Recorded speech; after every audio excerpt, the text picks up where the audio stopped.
Welcome to the sixth episode of our superhero campaign, Marvel's The New Vanguard, Piercing Chaos.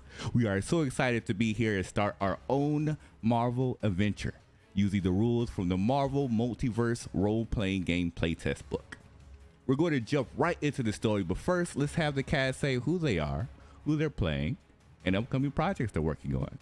As always, we love to start with our fantastic DM, or in this case, narrator, Aliza. Aliza, like to talk about yourself? Sure. I am Elisa Pearl. I am an actor, writer, improviser, TTRPG person, and doing a lot of other stuff too, but nothing to really share yet. Just cooking on some stuff. Just cooking. It's in the oven. I'm not pregnant.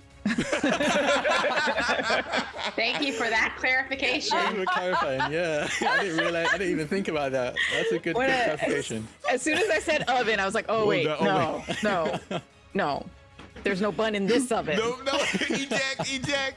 Nope. Just make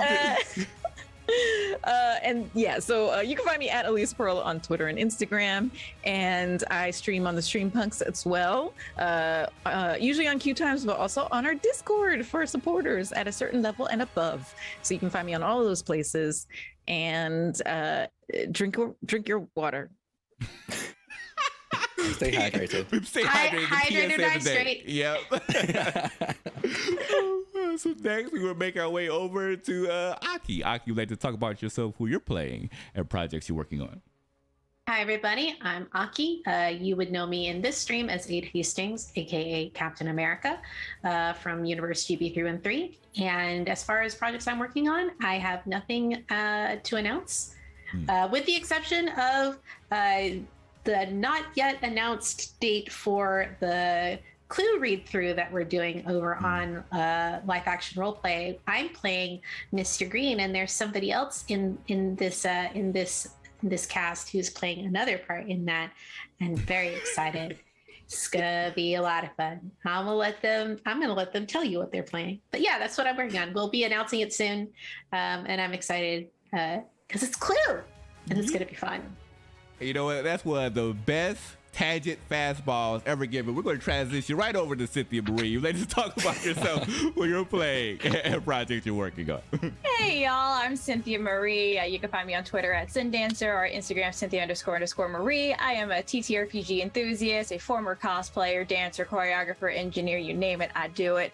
Couple of projects that I'm coming up in, as well as Aki. I am in the read-through for Clue, and I am playing Miss Scarlet.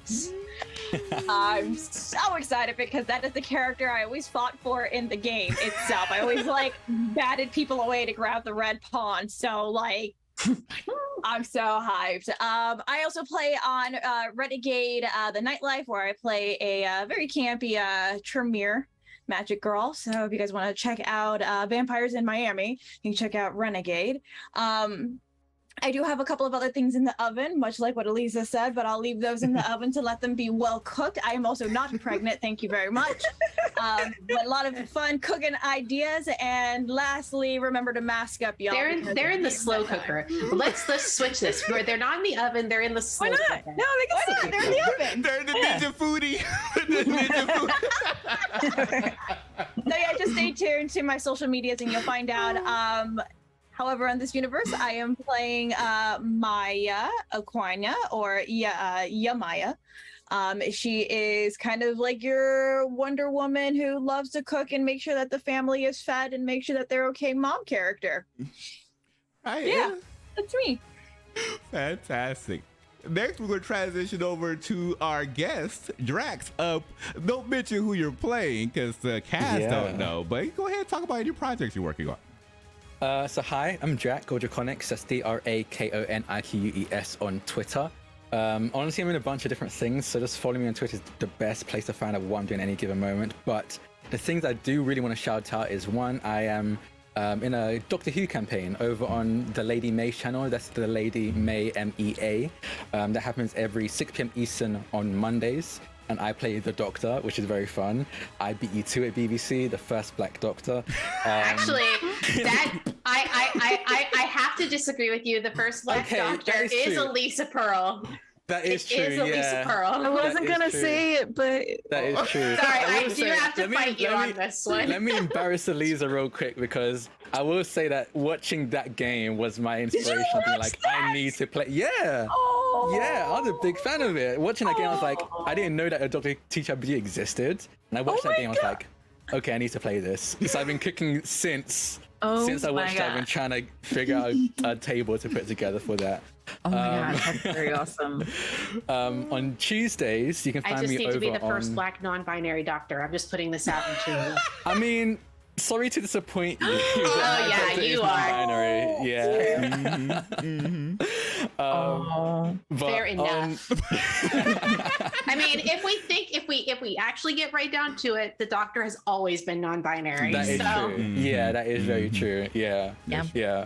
But yeah, on Tuesdays over on Table Story at 4 p.m. Eastern, I'm in a homebrew campaign called Kingmakers. I play a disgraced king who is heavily based on Scar and Kovu.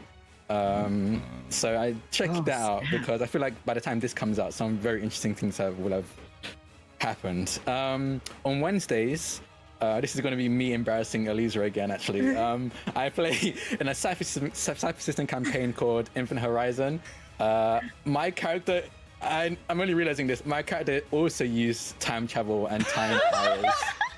are you like single white femaling me? Maybe, I don't know. I might be doing it by accident, honestly. Either that or you just have incredible taste, and we both have you're the incredible taste in meaning in characters. his life. You're the inspiration. It's okay. I'm gonna get you back. I'm gonna play a disgraced king in my next thing. Do it, and you'll probably do it better than I did, honestly. I'd watch that 100%. My ears did perk up when you said that, so I might. Please do. But as far as things in the oven, I do also have some buns baking in the oven. And I he don't know what I is can actually pregnant, announce. so I am in fact pregnant. Yes. But yeah, I have some things cooking in the oven. I think the only thing that I can announce is that I'm going to be in a Strixhaven campaign run by Havana Rama on Twitter. My character, I don't know if it's going to be actually premiered by now, so I'm not going to say anything else. But my character is fun. That's all I will say. all of your characters are fun. Thank you. Well, this one's going to be a bit unhinged. That'd be cool. How is that actually different from some of the That is other true. That is characters actually a you very good play? point. Okay, away from me, because you're just exposing me now. Okay. Exposed. Next, we have the wonderful Reem. Like to talk about yourself, who you're playing, and projects you're working on. Of course. Hello, everyone. I am at Big Dude Re on all the social medias, so feel free to follow for full listing over there. However, tonight I will be playing Usnavi da Costa, the way too confident but wonderful person to know. I am also the storyteller and DM over on Rerolls for both Arithian Nights and The Price of Power, which you should definitely check out on Sundays and Mondays, respectively. And because this is at a different time, I can announce our newest project, The Tower, a Mage the Ascension campaign, in which case a group of people will be playing some very interesting characters to discover just what happened to the Tower of Babel. So you should check that out for more details over on my Twitter. Okay. Well, you heard it here first. It's gonna be really interesting. All right. Next, we have the wonderful Nas Wicked. You'd like to talk about yourself, who you're playing, and projects you're working on.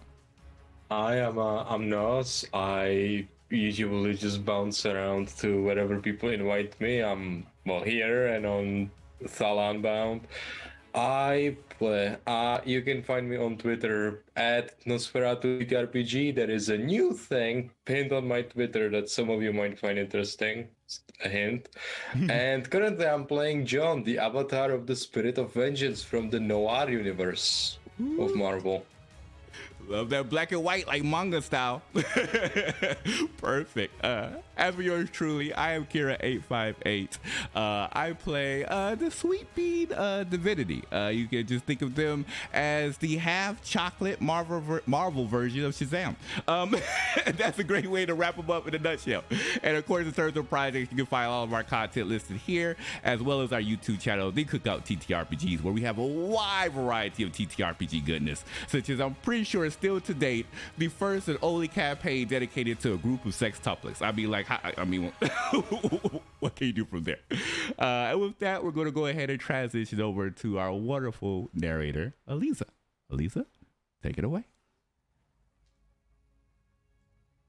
So many things unfolding in this multiverse. Every second, every day, new events unfold. New people becoming entangled in this web of chaos. And this second, this moment, this minute, I go back to Earth T2637 because there are still things unfolding in that multiverse. The team is there still. It's 2 days later, and they have things to understand further about this web of chaos. But before that, wait. Going back 2 days, the day that they entered the building of Aragensis, yes, that's the moment. The one called Electra with the red hair. She stole away, managed to get access to one of the offices and an ID badge. But unfortunately, as sometimes fate does not allow, she did not find much because security uncovered the imposter. One with red hair in the building was supposed to be there, an intern, but the other was not. And that was Electra. Rather than flashing her medal, she politely left the building. And as luck would have it, the Marvel die rolled 1. So that failure she had was fantastic. And thus she did not alert security to the other people who were in her party. Now I go back 2 days into the future, the rest of the group. Actually, before they go to that meeting, I want to see what happened before. In the penthouse apartment belonging to the one named Yamaya, there's discussion. They're deciding whether they all are going to this dinner meeting or business meeting back at Aragensis Labs, or if there are other plans in store. I start to listen in. All right, who wants a ham and cheese sandwich? I do. Anyone else? Ed? Ham and cheese? Tuna? Anything? No? Usanabe? No? No. Come on, guys. My kids are coming home soon. I am willing to try a ham and cheese sandwich. Sure. I would like a ham and cheese sandwich. Ham and cheese. Great. Usanabe? No, thank you. Wait, why don't you eat? I survive on the sun. So as long as there's a sun, I don't really need to eat. Well, it's a good thing it's sunny out today. Okay. Oh, That's wait. positive. Just to clarify, this is 2 days past. Am I still Alonzo, or am I Divinity again? Will you have... Yeah, that's a good question. And I'll let you decide, but I will bring some things for you to think about. And Yamaya probably can chime in too, since she is part of this ruse that you put on. Yeah, would you have wanted to do this for 2 days to hold up this false identity to the group? Would you... yeah, I guess that's the biggest question, really. Would that have served any purpose for you? I don't think so. I think it was just meant for the trip to the lab, because, you know, Divinity otherwise would stick out as a sore thumb, being 7'1" in the case. Right. So now that expedition is out the way, probably don't need to keep the ruse up, but, you know. Okay. So in that case, we'll backtrack a bit, rewind, and And Divinity will say, I'm fine. I don't need anything. I'm down one sandwich. Okay. I'll take theirs. I need to eat a lot. Good. I'm glad somebody's eating. Divinity kind of just like looks to the side because they know like they wish they could eat, but like how are they going to eat through this mask that does not get removed? So just kind of like their eyes just dart from side to side.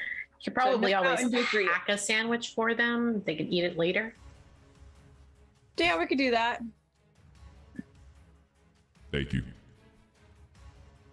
Oh, so Electra. okay, can you pack Mountain Dew with it too? Yes, you'll get your Mountain Dew. Thank you.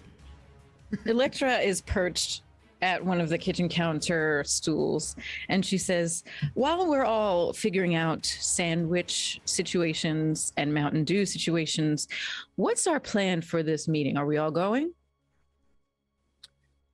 Well, Divinity, do you want to go to this? Oh yes. I mean, I could have attended before because of things I had to take care of. So I would like to join you all for this one. Unless will me be there be a red flag? It might, and that's my concern. If we show up as the heroes that we are, is a potential risk that if this doctor is as sinister as perhaps America may have led on to, we may be putting ourselves in danger. Good point. In that case, I could be at a distance and a bit away, and in case you all need my help, I could just fly in to help. If that's the case, we probably want John to stick with you as well. He will definitely draw attention. Oh, yeah. Said that. I still don't know why this is happening. It's really weirding me It out. makes you feel better. It looks really cool. It does make me feel better. All right, sandwiches are up. Here you go. Personally. Grab your sandwich. Grab your sandwich. If I can find some plain clothes, then I'd be more than happy to go with you. Oh, you're welcome to anything in Wilson's closet. He has a wardrobe full of everything. Excellent. I'm gonna and like they're still shoving the sandwich down their mouth as they like head towards the back to start to look for something to change into. I also have a second closet too if you want to go over there. Thanks for the options. Divinity will use their large physique to try to open up the cabinets to see if there's any plastic bags that they can put the sandwich inside. There's plenty. Yeah, you get there's green ones and there's pink ones for her kids. They'll take the pink one. Okay, good. Yeah. Good choice. Okay. Good choice. Have we figured out what my family does in this world? Because I'm not the greatest liar ever, so we probably won't be able to keep it up for very long. It's probably not hard. We can probably just ask the computer. That is true. It is not hard to find this out. You can ask the computer. I'm not even going to have you roll for it because a quick Google search of the name Usnavi da Costa, as well as you'd probably also search your parents' name, I'm guessing, because it's a family business of some sort. That search returns a very successful multi-state waste management company.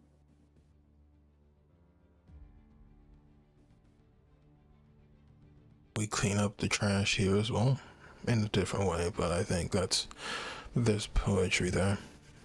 Can I ask you what the name of this company is? American Industrial Management. All right. Oh, I like that. Actually, let's say it's industrial waste.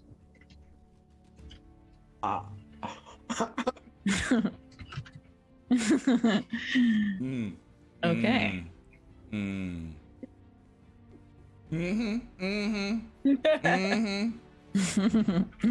All right, great.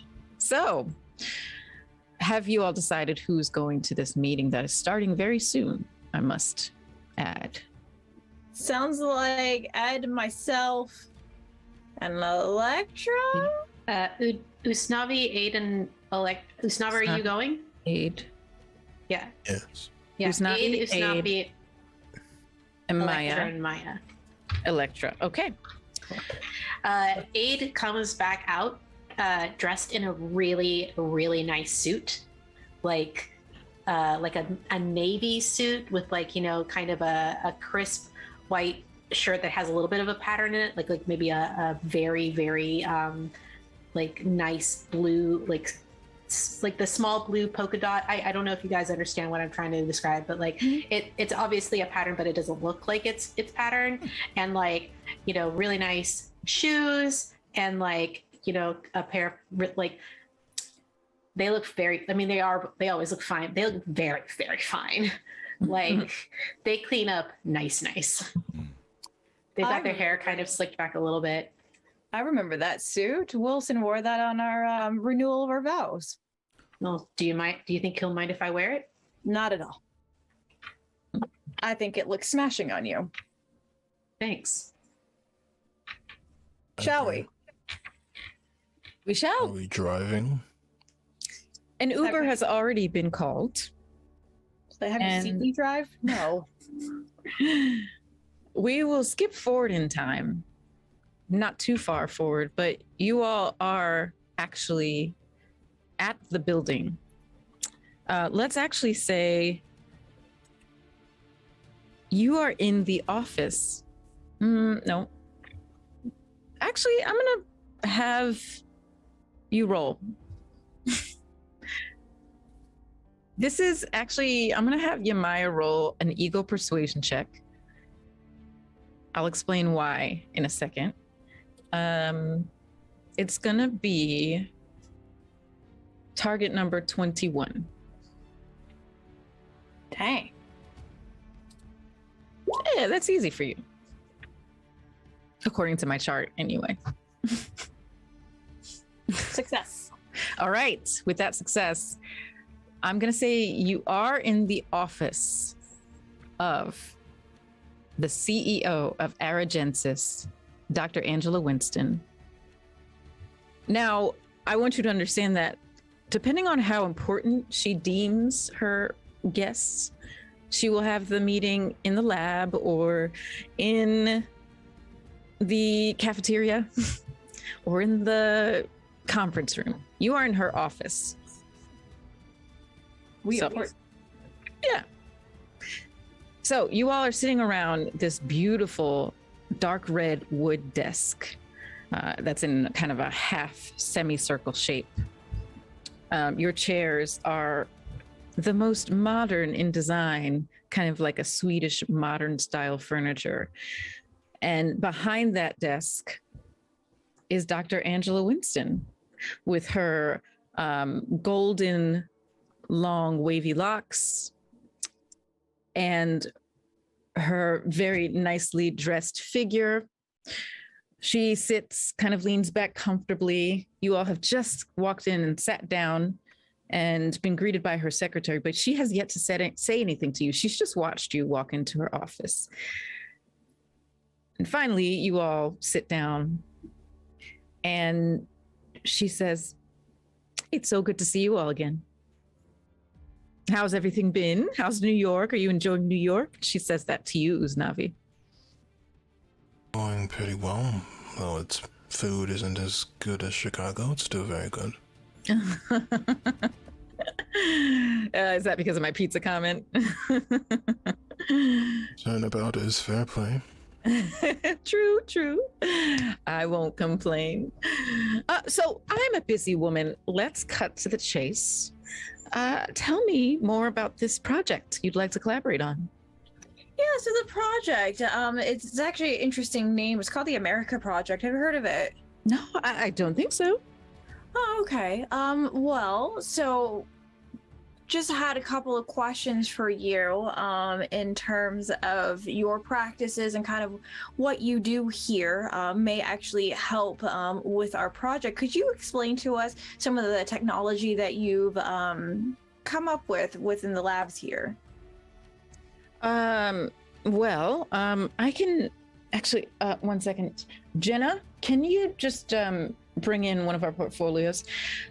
She moved over to press a button that's built into her desk to say that. And then she says, I absolutely can. I'm going to have Jenna bring in some paperwork, some for you to take with you as well that has all of that information. But basically, there are 3 pillars to Aragensis. There's the bio, there's the tech, and then there's the public. And she just starts to kind of rattle off all of this, what sounds like business biotech jargon to you all. I'm going to have you all roll logic to see how much of it you actually get, because honestly, this type of language is sometimes nonsensical. What's the target number? Target number is going to be... target is 17.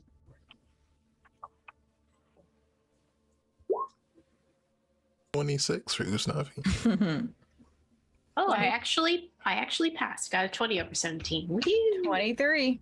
Great. So, amazing. You all are managed to decipher from this jargon and also from the handouts that she gave you that Aragensis is basically a huge corporation that has been buying smaller biotech firms, primarily biotech firms, but also some things that are like borderline biotech. It's more so like the types of companies that run DNA to find your ancestry or to find like what diet you should eat. That's kind of like borderline pseudoscience. Yeah, I was about to say. Mm-hmm. So they buy anything that's kind of under, that could be considered under the realm of biotech, even if it's kind of like that type of science stuff.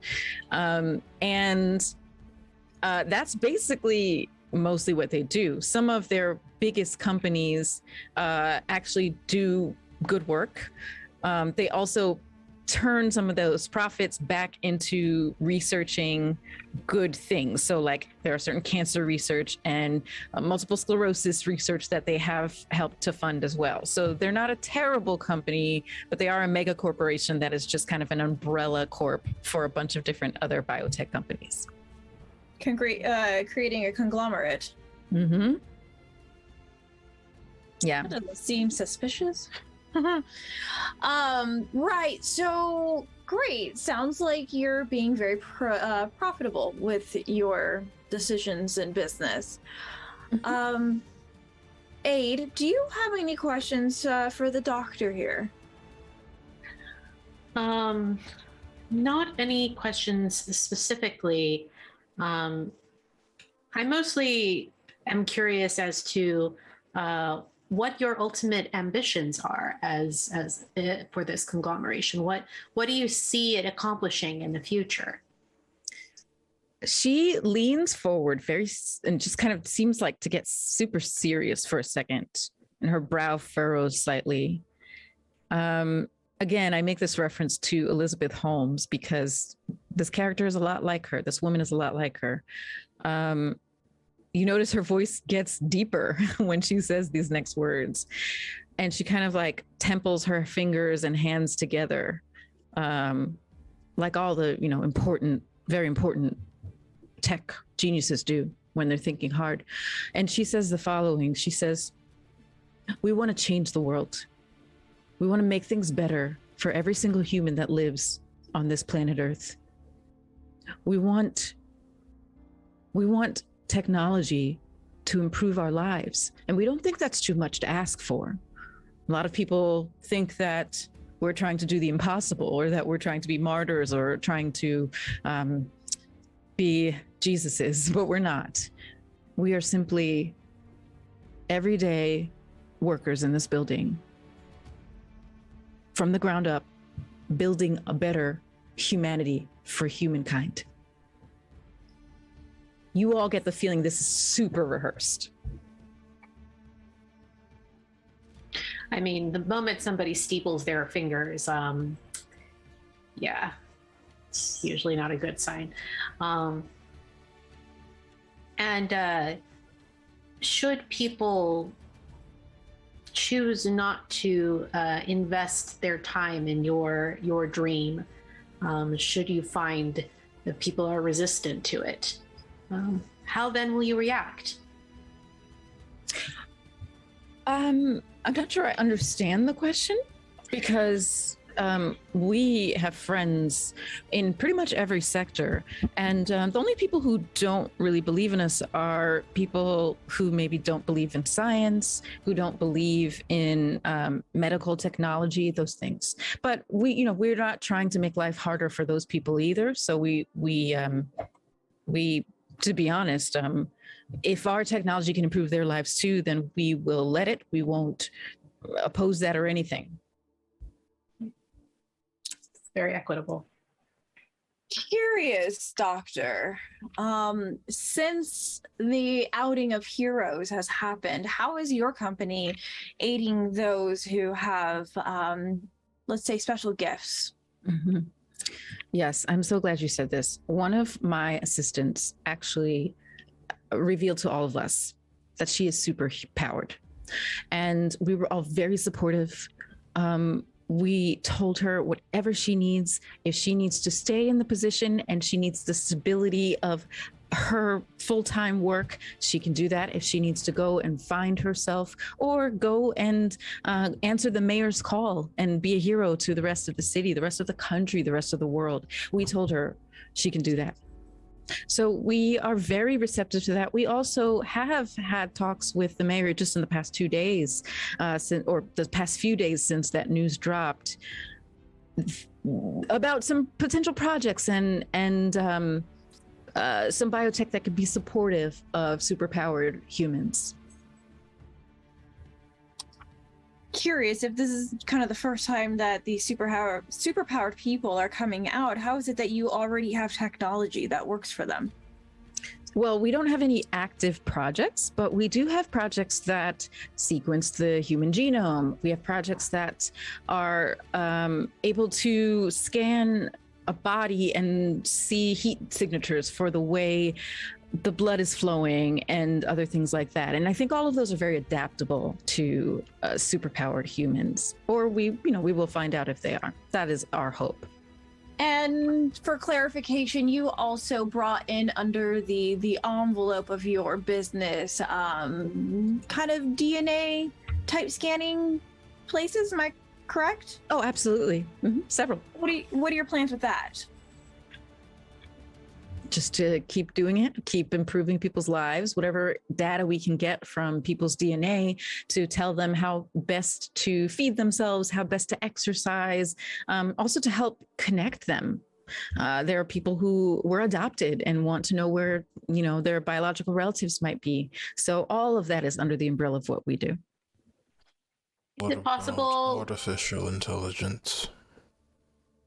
Well, we have machine learning and algorithms that are absolutely part of many of the companies that are under our purview.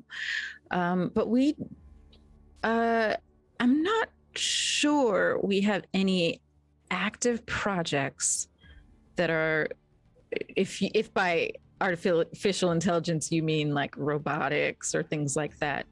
I don't really have any active projects like that. I mean, in terms of, actually, we do have some prosthetic robotics. We have one company that does that, yes. Is it possible now that we've been talking for a little bit of time for any of us to attempt like a perception check at this point to see if we can? Cool. Sure, I'm not but the best person for it, but yeah, but definitely tell me exactly what, before you roll, tell me what you're trying to pick up. So Captain America is a tactician. Their whole thing is that they're always looking for weak points and stuff like that. I think for them, they're watching body language. They're watching like eye movement, posture, that sort of thing, to kind of get a read on this woman, to kind of see like where she's holding tension, like what is she looking at, how is she, like what is she doing with her hands, like that kind of thing. Mm-hmm. How is the way she's holding herself, what is its relationship with what she's saying, essentially, is kind of what Captain America is looking at. Yeah. All right. Okay. So, and plus I have interrogation as a skill, so great. So your target number for this is going to be 21. Okay. And this is an ego check, correct? Yeah, ego. Cool. Ego 21, and I have an edge on that. Well. All right, I got a fantastic success, but I'm gonna re-roll the 1 just to see if I can Reroll which one? Oh, I see. I see. Oh, the one I rolled exactly the same thing. Not the Marvel. So, not the Marvel one, but I still got a 23 over 21. So all right, great. Yeah. So with that fantastic success, you see that this woman is very rehearsed. She has definitely been coached by PR people to the point where you see very few slips of just natural behavior from her. Everything feels measured. Everything feels exact. You don't sense insincerity, though. She really believes in everything she's saying, but it's just that it all comes out of her through this filter of being presentational.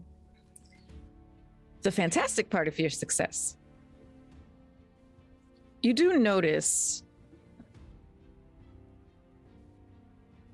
let me just look at some of your skills. Do you have any skills about vigilance related skills, or like? I mean, I have heightened senses.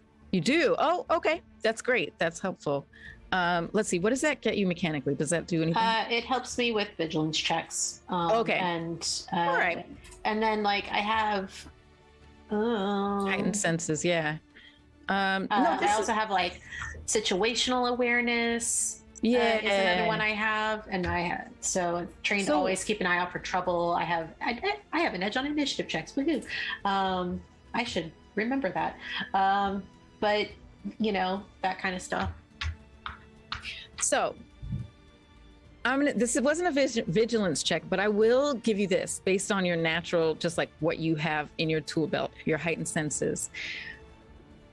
You notice sometimes she sits kind of like the way I'm sitting, where her elbow is leaning on the table in front of her, the other arm is crossed in front of her, and her palm is open, her wrist is kind of like gesturing languidly. Again, this also feels very specific and rehearsed. It's like, look how relaxed yet professional I'm being. You notice she usually keeps her wrist angled, the opening of her wrist, the inside of it angled towards herself. But from the angle you're sitting at, sometimes, just one time, she opens it just slightly enough for you to see that there is a very faint marking on the inside of her wrist. Looks like it could be a tattoo. It's circular. It takes up about half the space of that section of her wrist. And there seems to be some type of etching of what looks like a butterfly in the center of the circle. It's faint. So it's either a tattoo that has faded or a tattoo that was made in very light ink. That's what you get for that fantastic success. I will take a note of that. I kind of just like my eye kind of flicks a little bit to the side towards Electra, and like just kind of a quick, acknowledgement. Oh, I saw something. Something interesting. Electra nods back at you. Did we have any other questions? Electra asks you all. Based on what she said so far, how similar is it to what people said in my universe before things happened, based on how she's describing what they want to do? It doesn't sound like that. I mean, for you, what you heard absolutely could be interpreted as the very early steps of what happened on your universe, but all she has said so far is like helping humanity for humankind, All the biotech stuff feels kind of like junk science that's packaged as for the good of the people type of thing.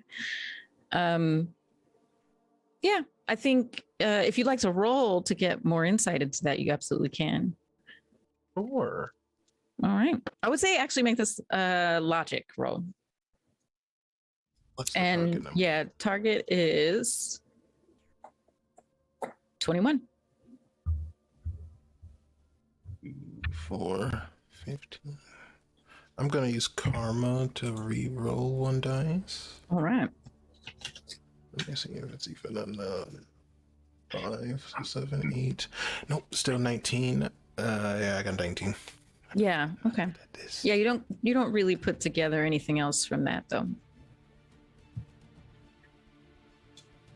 Well, I think I don't believe so. we've heard about all that we wanted to hear about this. We will definitely be in touch with you about Project America. Oh, I'm sorry. Did you have any literature for your project, or would you like to just pitch to me now since you have me for another 2 minutes? Oh, my assistant will send some paperwork over. You have to sign some NDAs and stuff. You see her kind of bristle at this again under that rehearsed veneer, and she stands up and she says, "Wonderful. That's really great. Well, I hope that we will talk more soon." Thank I'm you. almost certainly will. Thank you. Aid stands up and offers Maya a hand. She takes it. Shakes. Oh, Maya. I offered Maya a hand to help her stand up. Oh, I took it. That's okay. Thank you. okay. And you walk out of her office? Yeah, I just turn over and just go, my people will be in touch with your people. Wonderful. Just mosey on out. Okay. So that's what I see when I look back at T2637. Interesting. Back at the penthouse, the group compares notes about all that has been discovered. And Electra, again leaning on the kitchen counter, this time with a fruity drink of some kind, and sipping it. Electra pulls something out of her leather pants, and it's a flash drive. And she says, "Squirrel Girl gave this to me before she went back to her universe. We need to figure out what to do with this. None of us could open, that one file on this universe's computers. So what are we going to do?" Can I see it really fast? She hands it to you. Aid takes it, kind of looks at the flash drive. Maybe you can do something with this. Yeah, Aid, go ahead and roll logic. Ooh, not my strong suit. What's the difficulty? I'm going to give you edge because of where you're from. Okay. The target number is going to be 21, 19 with edge. All right. Let's see how we do. All right, that's a failure, but let me re-roll one of these D6s and see if that makes it better. Please let it make it better. Not by much, only a 17, so I still failed. Okay. You're not sure, but when you look at the physical flash drive and then you plug it back into a laptop, once again looking at all the files that you all found from Squirrel Girl, which, by the way, were the following. Squirrel Girl was able to do a really amazing scrape of data and grab it onto this flash drive. She did an amazing job. And what you found, the bulk of what you found was nothing really surprising. You found founding docs of the organization, went back 15 years. You found the type of founding docs that were like naming conventions and the public testing and AI algorithms to find out the name, which, by the way, you found out is business jargon. They just wanted a name that sounded futuristic and interesting and inspiring. You also found tax documents. You found just like lots of very mundane businessy things that honestly didn't seem very interesting. But there was one file that did pop up called Butterfly. You were not able to open it. It has some type of heavy encryption that none of you recognize. And Aid, I will say this, even though you failed this role, you know that in your universe, the 13, your country, is really well known for having very advanced technology. Yeah. And so you have an idea that someone could crack this, but probably not anyone here. If you weren't able to find anybody here who could crack this, I'm pretty sure we can find somebody where I'm from who can. We kind of specialize in really high-end tech. And I should mention that I'm almost positive I saw some kind of maybe butterfly tattoo on her wrist. She was trying to keep it hidden, but I got a quick flash of it when she was talking. So butterflies obviously mean something important to her, some sort of important imagery. I wonder if America would know anything about that. We can ask her before we head over to mine. Can I take a look at these files real quick, just as a curiosity? Yeah. Are you looking for anything in particular? I'm gonna see if I could try to crack it. I have a pretty high logic on here. Yeah, sure. Try to help at least. Okay. See something. Mm-hmm. Yeah, go. Yeah, so the target is, let's see. 15. To crack this, you would need a 32. I don't even think I want to try that. That's a lot. You know what? I'm gonna try it just for funsies. Let's see, maybe you'll get a fantastic something. Yeah, no. No. I got the reverse number. So for our podcast listeners, that's a 23 out of 32. Which is a good roll otherwise, you know. Okay. So yeah, you look at it again. And again, you've had this for 2 days. You've tried before. You tried one more time. And it's just this type of encryption is so high level, and there's multiple layers of encryption. You're all just, you've been stumped on this for days. Now, to remind you all, you all have an brain words, things that describe other things. Thank you. Mm-hmm. Yes, you all have a wrist communicator, or wherever you'd like to wear it. You can wear it wherever. You all have a communicator that can get back to home base, and specifically America, so that when you need a star portal, she can send you one. Are we headed there now? Yeah, I think it's best not to waste any time. Let me change back into my tactical suit. Yep, I'm gonna need a couple of minutes here too. I whip out Post-it notes everywhere and I start writing notes to my kids. Oh. Just Maya is such a mom, and I love her. Oh, yeah, your bio little is love awesome. notes. They're in the refrigerator under like different places, so that when they open things, they'd like mom was there. And then of course I leave a very loving text message to my husband Wilson Fisk. Maya, She's can I so speak sweet. with you for a moment? Sure. Do you want another sandwich? No. Usnavi will kind of pull her away somewhere a bit more private from the others. You should be very careful with that doctor in this world. She is going down a path that could be devastating for you and your family. In what sense?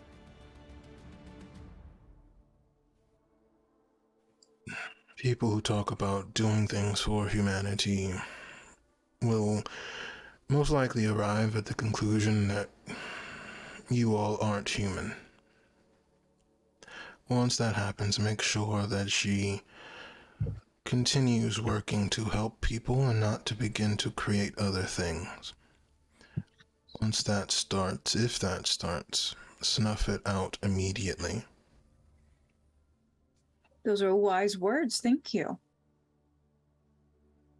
I send an additional text message to Wilson to warn him about the doctor, and also some gibberish to my assistant, basically send over a fake NDA to this place for Project America, yada, yada, yada. I don't care what's on it. Just make sure that it's high classification and that she doesn't understand a word that's going on.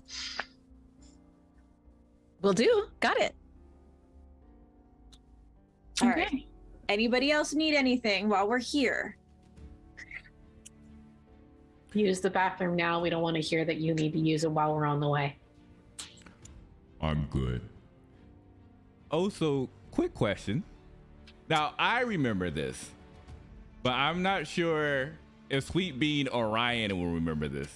So should I roll like a logic check to verify if they will remember some content they recall from episode 4? Yeah, absolutely. Okay. Target number is how obscure was this? Was it just like a little one-off thing or something that would be memorable? Memorable. This was talking about the same symbol, very similar symbol that I Aid reference to, that Aid saw. Oh, okay. I'm gonna make that a little bit harder. I remembered, but I'm not sure if. Yeah. So here's what's interesting about I'm talking above game a little bit. This target number modifiers by adjectives chart I have in the book. Challenging for rank 10 is 23. That's like the baseline challenge. Everything is either more challenging or less challenging than that. For rank 15, it's 26. That's your baseline. So if I were to say this was routine even, that would be 24 for you. No, is this something that I'm supposed to be able to remember that I just don't remember, or? Yeah, did you say it to anyone else? Well, this was, so I remember this. But did everyone hear this? I think everyone heard it, okay. yeah, because this was discussed about when we were all gathering together. Essentially, long story short, they were talking about there was a symbol with a circle with a bird inside of it.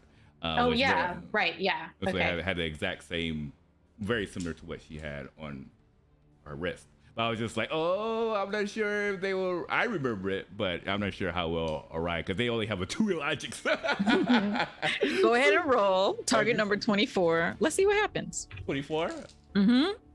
Okay. Can you even make that with your? Yeah, I would need. Yeah, because you can roll a maximum of 18. And my base is 11. Yeah. Okay. All right. Wait, what was the number?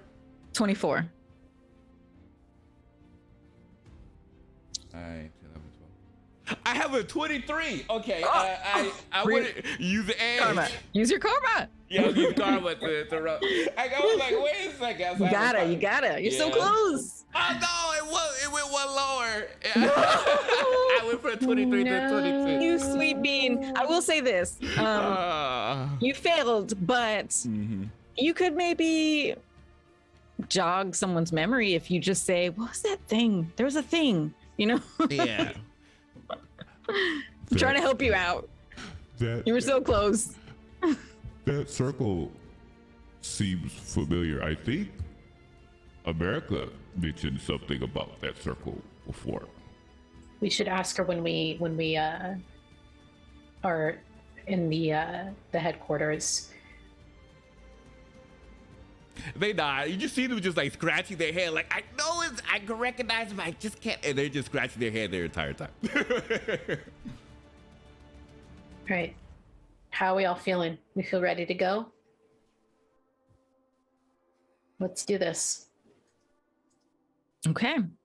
So you all ring or signal America on your communicators for a jump to GB 313, the home universe of Aid Hastings. Would you like to also do you want to tell America to meet you there, or because you said you wanted to ask her some things? Yeah, she can meet us there. Okay. The star portal opens right in the penthouse, and you all step through into the 13, the home nation of Captain America. Where would you have wanted to be taken to? I think we're probably in New York. Okay. Yeah. It's not New York as anybody else has ever seen it. It is still, a beautiful, technologically advanced city, and like there are skyscrapers and stuff like that, but it's very clean. It's very ergonomic. It's very like, it's actually like, it's almost like cyber tech, I guess, in the way that it sort of like stands. It's sterile is not the right word, but it's very warm. It's still very warm. But like, yeah, go ahead, Elisa. I'm gonna say you step out of the portal into Seneca Village. Now, Seneca Village is what you all would know as a neighborhood that was destroyed to put in Central Park. That didn't happen in this world. Seneca Village is a thriving, beautiful Black community in the middle of Upper Manhattan. And that's where you all step out onto. You see street vendors with carts selling all types of delicious things, some custom-made straw hats, really cute, like Afro-Indigipunk fashions. You see a couple of beautiful, like, storefront grocery stores that are kind of like the Whole Foods of your world, but we all know it's more sustainable because this is the 13, y'all.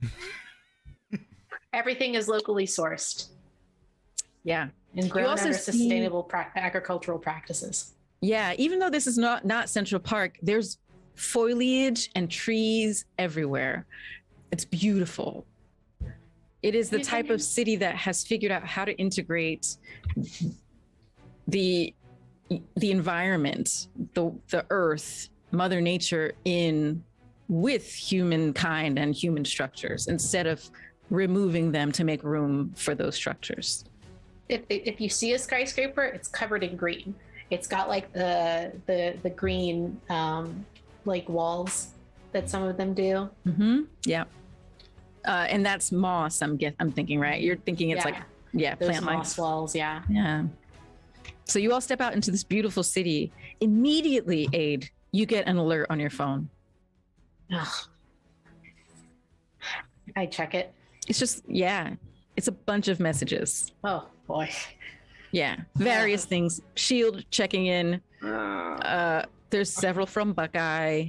Those are the two most important people, probably, for you. Mad. All right. I shoot off a couple of quick texts to Buckeye, letting her know that I'm back. I kind of hold up a finger really fast and like dial Shield and like, call them really quickly as well. Yeah. Okay. Hello. Yes, Aid, is that you? Yes, this is Captain America reporting. Aid, yes. We had to send Buckeye up north. We're going to need you to check in with her and just see if she needs any assistance. I'm patching you through right now. Okay. Click. You hear boor, boor, boor, and then we cut to deep, deep in the upper frontier. Beautiful woods, trees bigger than you can imagine. We see two figures crouching behind two massive, gorgeous evergreen trees. One of them we already have seen, Buckeye, crouched down. She has her arm poised as if pointing towards something, surveilling something on the other side of the tree. About 10 feet from her, another figure. What do we see crouched behind that tree? You're talking to me, right? You're talking to me. Okay, cool. Well, you see a figure about 6'1", crouched down. all red with some black lining across their outfit. Some people mistake them for Spider-Man to their frustration, but very much not. We have different operanda. Right now, I'm behind this tree with a probably homemade like bush on my head, as if it was camouflage. And I got some more strapped to my waist and legs. I'm trying to really blend in with the environment, but for anyone who knows, I'm Deadpool. I have the mask over my face, red spandex, everything just spandex, to the point where it's probably uncomfortably tight, but it makes my ass look great. So I'm not going to compromise the looks for that. It'll never look as good as mine. Okay, well, you've got America's, or I guess the 13's ass. I've got Upper Frontier's ass. We don't have to compete here. But yeah, I'm sat behind a tree with binoculars looking through at this village along with Buckeye, and you're just hearing the end of my conversation like, and that is why I think man buns are the millennials' mullet. It's honestly... Really think about it. If you really think about it, right? What are you talking about? I mean, I'm just passing conversation as we're scouting. Okay. She motions her 2 fingers to her eyes and then points on the other side of the trees that you're crouched behind. And we see a cabin about 60 feet into the forest from where you're standing. There are a few figures out on the porch sitting. One has an energy rifle, kind of casually laying across their lap in a rocking chair. They're drinking a couple of beers, kind of just shooting. They don't know a couple of people are crouched in the woods watching them. Buckeye says, "What is your problem?" And then suddenly you hear, brr, brr, brr. And Buckeye just, oh my God, oh my God, oh my God. What is your problem? Sorry. You didn't put on vibrate? It was on vibrate. I thought it was.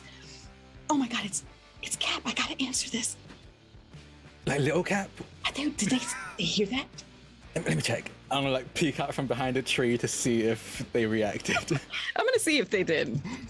Oh no. Whoa, they rolled pretty high. Oh boy. I got 13 on the die, and the target was gonna be.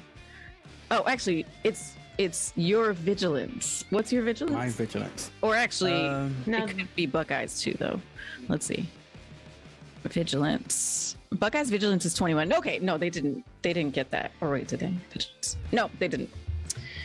They are none the wiser. They did not hear that somehow. Maybe the forest is extra thick. Maybe their heads are extra thick. We don't know. But Buckeye is now like back to that tree and fumbling with her phone. I'm gonna answer. It's Cap. Yeah, go answer it, okay? Cap. God, rookie mistake. Uh, Who calls people anyway? Just text, jeez. all right, Buckeye, is everything all right up there? I just got back. Yeah, I'm gonna stake out. We could actually use your help. Can you come up here? I'm in Upper Frontier. Yeah, I can figure out a way to get up there. Why are you whispering? I'm on a stakeout. Right. Okay. All right. You're not up there alone, are you? No, I'll explain everything when you get up here. I'll drop you a pin. Okay. Cool. I'm bringing a few friends with me. Great. Actually, yeah, if they can help out, that would be great. They should be able to. How soon can you get up here?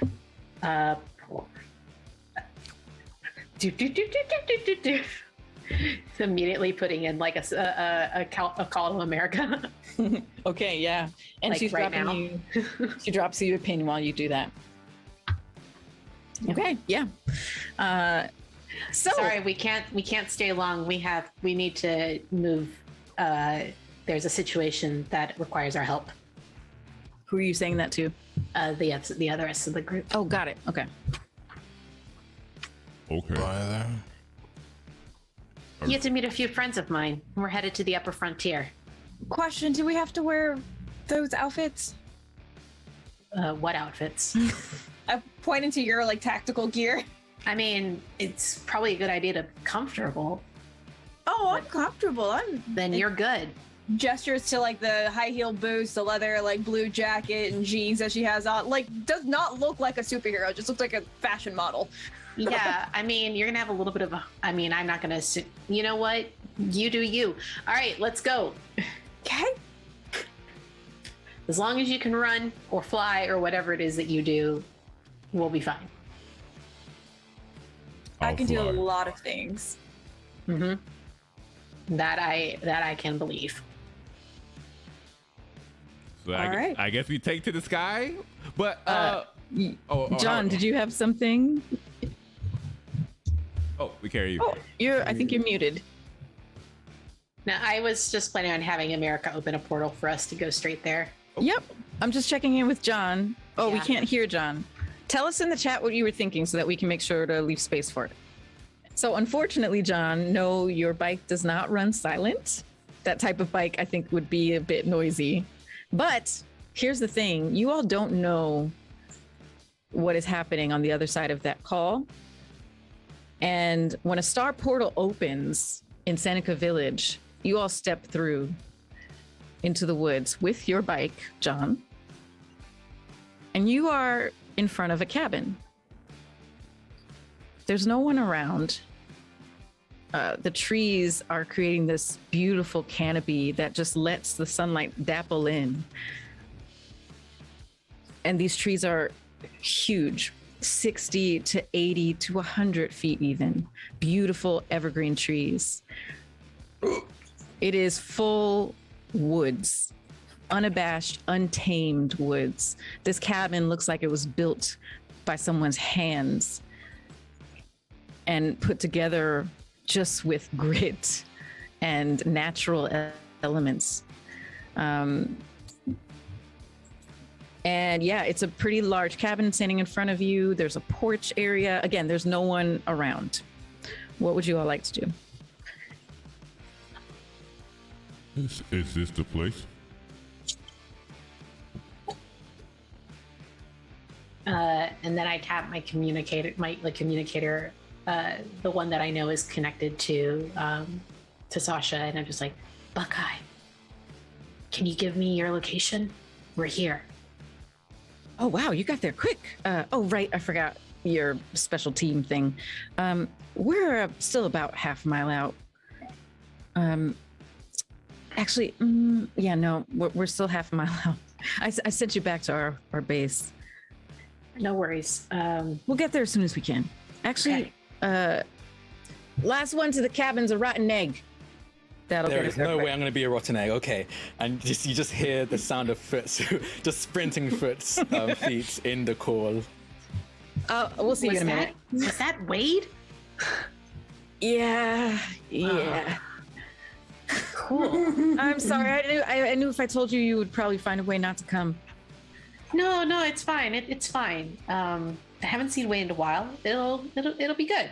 Yeah. Listen, he has a kid now. You know, like changed man.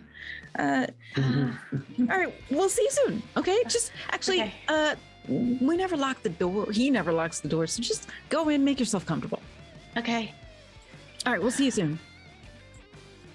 Buckeye out. Okay, we can just head inside the cabin. Looks like we beat them here. There's probably something inside that we can use for the thumb drive, maybe. Do I look okay? Do I look okay? You look great. John blinks. It's like, what? It's just that. Never mind. I don't know if any of you have a Deadpool in your universe, but Wade's a bit of a character, and he and I are, things have finally kind of started to like be okay with us, but like he was really, really close to the Captain America before me, and like we kind of got off to a rocky start, and like things are better now, but like, he was, Captain America meant a lot to him, and it's not like I'm trying to fill his shoes, but his respect means a lot to me. So like, I guess I'm just saying that, do I look good? Do I look like I know what I'm doing? Yeah, you look fine. Okay, You're gonna do great. cool. Thanks. Let's go inside. Yeah, maybe if I okay, yeah, let's go inside. All right. Divinity makes their way over to Yamaya and says, So I know I'm 12, but do they look nervous? Yes. Okay. I guess we should be on our best behavior. Of course. Always. Especially you without the Mountain Dew. This will be hard. Okay. and the guy just like looked to the side and just like grabbed the Mountain Dew that they last had and just like attach it to their chest. But yeah, they're going inside as well. I'm gonna actually, once we go inside, pull Aid in a private conversation just to check in on them. I'm curious, Aid. Why are you wanting this person's respect so badly? I know a little bit about his story. He and Captain America, Steve, were really, really good friends. Like, they've known each other for literally a century. And when the Captain America before me went missing, it was really hard on him because it wasn't the first time that he'd lost the person who was essentially his best friend. So when they appointed me the new Captain America, he was really, really resistant to it. And at first I didn't care about his approval. Like, fuck him. I didn't need his approval anyway. But I don't know. There was something about him, you know, he was supportive when he needed to be. Like, he was somebody we could call on when we needed help. And I guess I could kind of see that under all of that bravado, he was really just a lonely guy who needed a friend, and found I kind of wanted to be that friend. And so, yeah, I mean, it's not necessarily that I want his approval so much as like, I want him to know that, like, I'm not going anywhere. You know, like, he can count on me. Like, and since we still don't really know what happened to Steve, you know, if he decided he wanted to go and look for him, I would be supportive of that too. Just, yeah, I've never. Sorry, go ahead. Sounds like to me those are big boots to fill. Yeah, Steve was kind of one of a kind. But so are you. You were chosen to be this.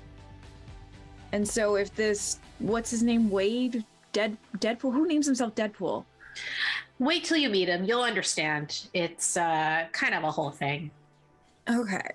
Well, what I was going to say is if they can't respect you for stepping into the role, then I don't think that they're even worth trying to gain their respect later. It's a two-way street. No, for sure. You're absolutely right. But I don't know. There aren't a whole lot of us on this side of the pond. So, you know, you reach out to the people that are there. I get that sentiment. I was the only super in my world for a while. Well, when you go back, you're definitely not going to be as alone as you were. Yeah, that's it's a very interesting evolution of what's happening in my world. Was definitely not prepared for that. Well, at least you get to be there to help establish, you know, a good foundation. You know, I don't know much about some of these other people's worlds, but I know that some of them have been through some pretty intense stuff. So I've seen a lot. I've been in my universe for a while. A long while. I mean, I appreciate you checking in on me.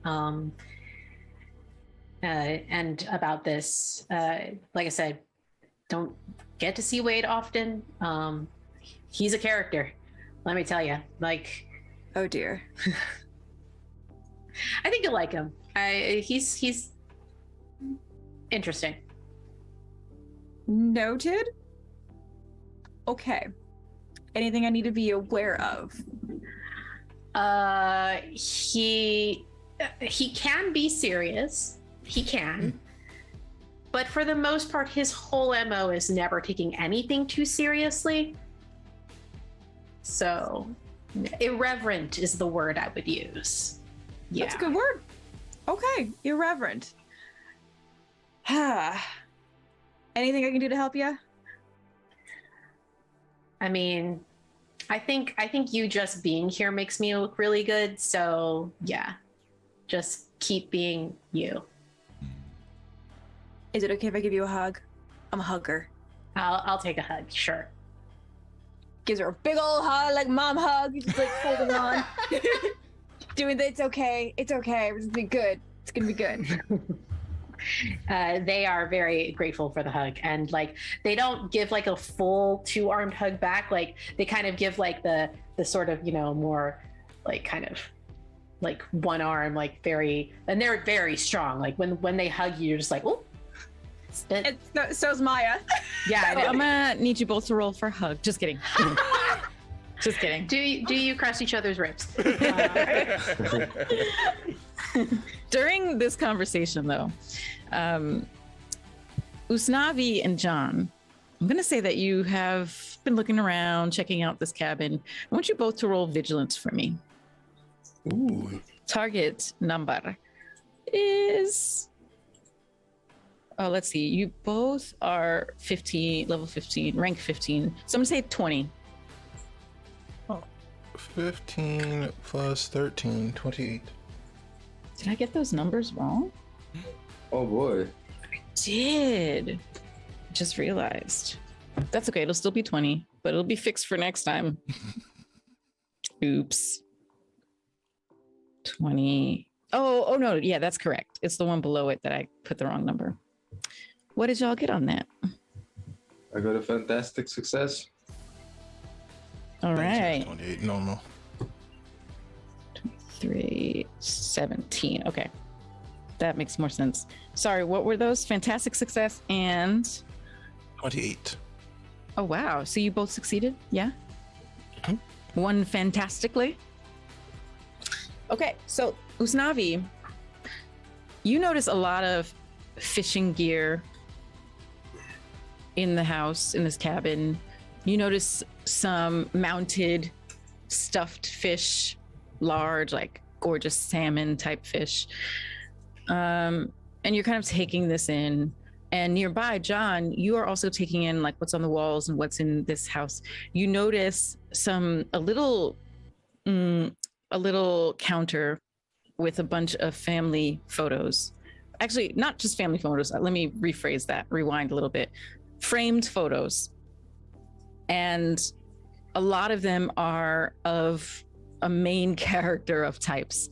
A 50-ish, maybe early 50s, looks really especially good for his age, but this white guy who is in, there's a picture of him in like wading boots in the middle of a lake, kind of fly fishing, like smiling at the camera with a floppy hat with, bait feathers on it. So you see this person in a lot of the pictures. Sometimes it's with a couple of friends. And then you see a couple of pictures that are what looks like maybe his kids, a couple of teenage boys, but the photos look old. So you presume these are from at least 15, 20 years ago. Also, it was a fantastic success. What can I tell you? You know what? Actually, I'll tell you this for that fantastic success. You also lean out, just something glints in the back of the cabin on the other side from where you all landed in your star portal, or arrived, I should say. And you kind of go over to the window and you look out and you see this sleek vehicle of some kind. It's kind of pointed like an arrowhead, but it has a more bulbous shape. It looks like the wings are retracted, but it looks, you can kind of tell just from being a gearhead with your own mode of transport that you love. Looks like it has retractable wings that are kind of retracted right now. It's just resting on the ground. Oh, it's probably about 30 feet long and 50 feet wide. He's gonna look at it, just, go time until someone notices where he's looking. Take it you like vehicles? Huh? You like vehicles? I mean, you've seen my bike, right? I have. It's very strange. Is that a part of your abilities, or did you find a bike that was on fire? It's a bit of both. I found it, kind of fused to the thing. Spirit took a liking to it, allowed me to keep it. Now it's a part of me. Goes wherever I go as fast as I need it. I don't know. And your fire is actual fire, not magic, right? It's a bit complicated. It is and it isn't. It's the kind of fire that the spirit gives me, but it works as an actual fire, but it's a bit more... Some people call it supernatural. I don't really understand it. The spirit has been trying to explain it to me whenever we had our talks, but I never really took it in until I've met America and you people. So, like you in your world? No, there is a couple. There is the spider. I've heard rumors of someone they called the Punisher. Radio. There was, remembered after we visited Electra's world, I actually heard rumors of someone who is very similar to that lawyer. There were some, I don't think it's as common as Electra's, but I think there are a few people like me. We just don't talk much.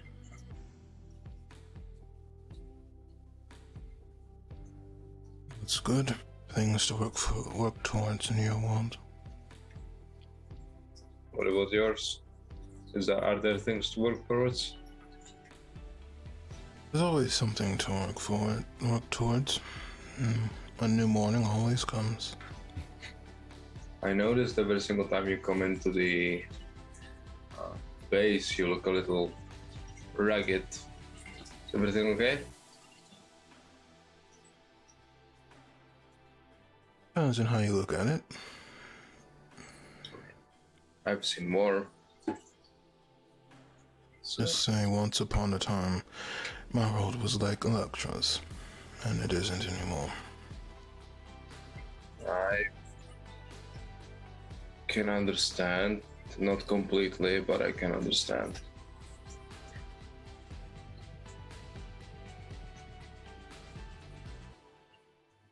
Let's go and find the others before they get themselves into trouble. At this point, you all hear something. You don't even have to roll for it because it is ridiculous. Okay, run. I didn't mean to noise. Run. What? Wait, what are you doing? I wanted to ride it and I regret it. Okay, run.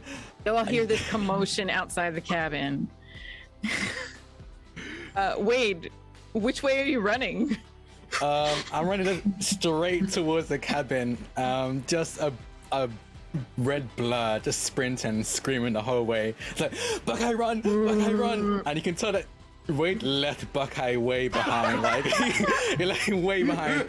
And a moose is chasing. That's what I thought. Yeah. Chasing Wade as he's sprinting towards the cabin. Open the door! Buckeye roll for ego, which animal handling, to see if she can help this poor moose stop chasing Wade and not crash into the cabin. Okay. Meanwhile, Aid is opening the door to find out what all of the commotion is all about. And the moment they see Wade running with a moose like not too far behind him, they're just like, "You gotta be kidding me!" Whoa! Okay, I'm so happy to see you. Little Cap, please open the goddamn door. The door is Actually, open. not words. He's gonna dive in, just full body dive, slam into, like, just roll rest of the way into the cabin. Can I add for flavor that you just stop right at Maya's edge of her boots? Yes. And there is a guy that's black and white looking down, like literally like desaturated. Whoa, I must have hit my head hard. Where did the color go? He's supposed to look like that. Oh, Where is okay. Buckeye? Where is Buckeye? Yeah, meanwhile, I thought she was right behind me, I swear. So that moose veered off at the last minute because Buckeye has been just like gently kind of waving a tree frond at it. Just kind of like, here you go. Just shh, calm down. Hey, this way. Ooh. And she manages to like divert this moose from crashing into either Wade or all of you or the cabin. Oh, Do okay. you need a helping hand up? No, I'm good. I'm just gonna lay here for a while. I'm going to say that you're still wearing that bush hat and Yeah, I'm still in the bush. bush undies over all of your clothes. Yeah, I definitely am. 100% am. Ooh. I didn't know we we're gonna have See company. you again. Little Cap, it's great seeing you too. Sorry. God, every time I regret wearing spandex and you see, okay. Ooh. Maya, Little Cap. Snavi, Divinity, John, Wade Wilson, the new Vanguard. Electra pops her head out of the cabin. She's eating an apple. And then Electra's over there. What did I miss? Wade Wilson, otherwise known as Deadpool. Nice fashion. Yeah, either. Thank you. It was just actually for work, and I just take off the little hat, set that down under, I guess, bushed tutu I'm wearing, and set that down. Cap sticks their head out of the door to see if Buckeye's on her way inside. She is. She's heading back over to the cabin. And She Buckeye runs should be over with us. when she sees you. She says, "Cap!" She runs over, hugs you. Yep. You were gone too long. It was How only long? like 3 days, but 3 days. Oh. Okay. 4, 5. It was a while. Jeez. Okay. Well, I'm sorry about that. There's a lot going on. Could we rewind real quick? Sure. You said the new Vanguard? That's what this team is called, the new Vanguard. Yeah. Hi. Okay, cool. Right. Hi. Whoa. You're... Damn. You've been drinking your milk? Okay. Yes, and Mountain Dew. Mountain, I don't know what that is. You don't want to know. It's really terrible. Oh no. Okay. This place doesn't have Mountain Dew. I forgot. And you see them just like hold their hands. Just, I mean, dewdrops? I mean, there are mountains nearby, but isn't it just water? We can get you water. Yeah, is Mountain Dew from a mountain? Is that what it is? Buckeye asked. No, it is not. It is disgusting. In true mom fashion, from somewhere on her person, she pulls out a small Mountain Dew. And hands it Why over is it to that Divinity. color? Is that radioactive? Yes. No, it's Yellow 9. Yellow 9 is not radioactive. Yellow 9. Anyway, and I stand up, just bounce back up, just as if nothing happened. Welcome to my abode. Just moved in recently, don't mind the photos, and just like swipe all of the photos off the desk, all of them just crash to the ground. Old tenant. So this is your place. Yes. Oh, also, everyone, players and Earth 616 watchers, you all notice that Wade Wilson does not look anything like anyone in those photos.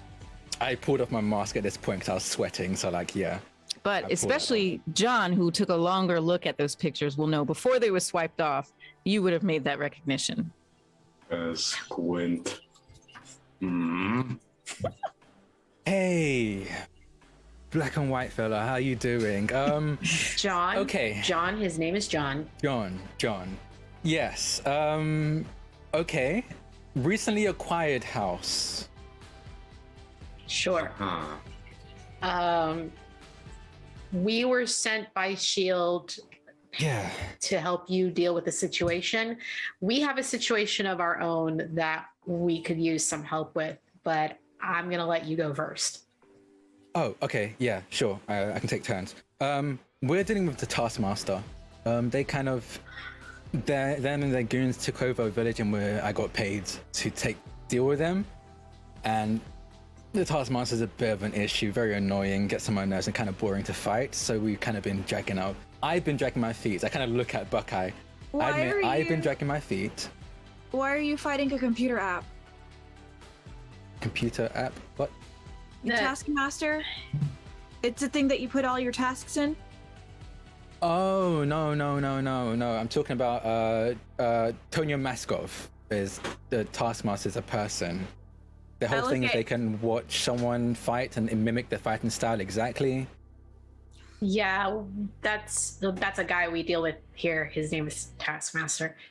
We don't have What it. comes up with these names? I think it's a pretty good name. I mean, he's kind of a douche, but I think the name is pretty good. Better than Deadpool? No, Deadpool is probably the best it can get. I'll give it a 6 out of 10. Hold on a second. Okay. No, not Deadpool. Taskmaster. Okay, cool. Okay. I give Deadpool You just walked into my 5 house. out of 10. 5 out of 10? Okay, well, depending on where you are, that's a passing grade, so I'll accept it. So what exactly is the situation with Taskmaster? What is he up to? He ran out all of the residents of a nearby village, and I'm assuming is setting up as a new base of operations. So I'm here to run them back out so they can get, friends can get back to work. Right. And their lives. How have you been? Are you okay? Vanguard, what is exactly that about?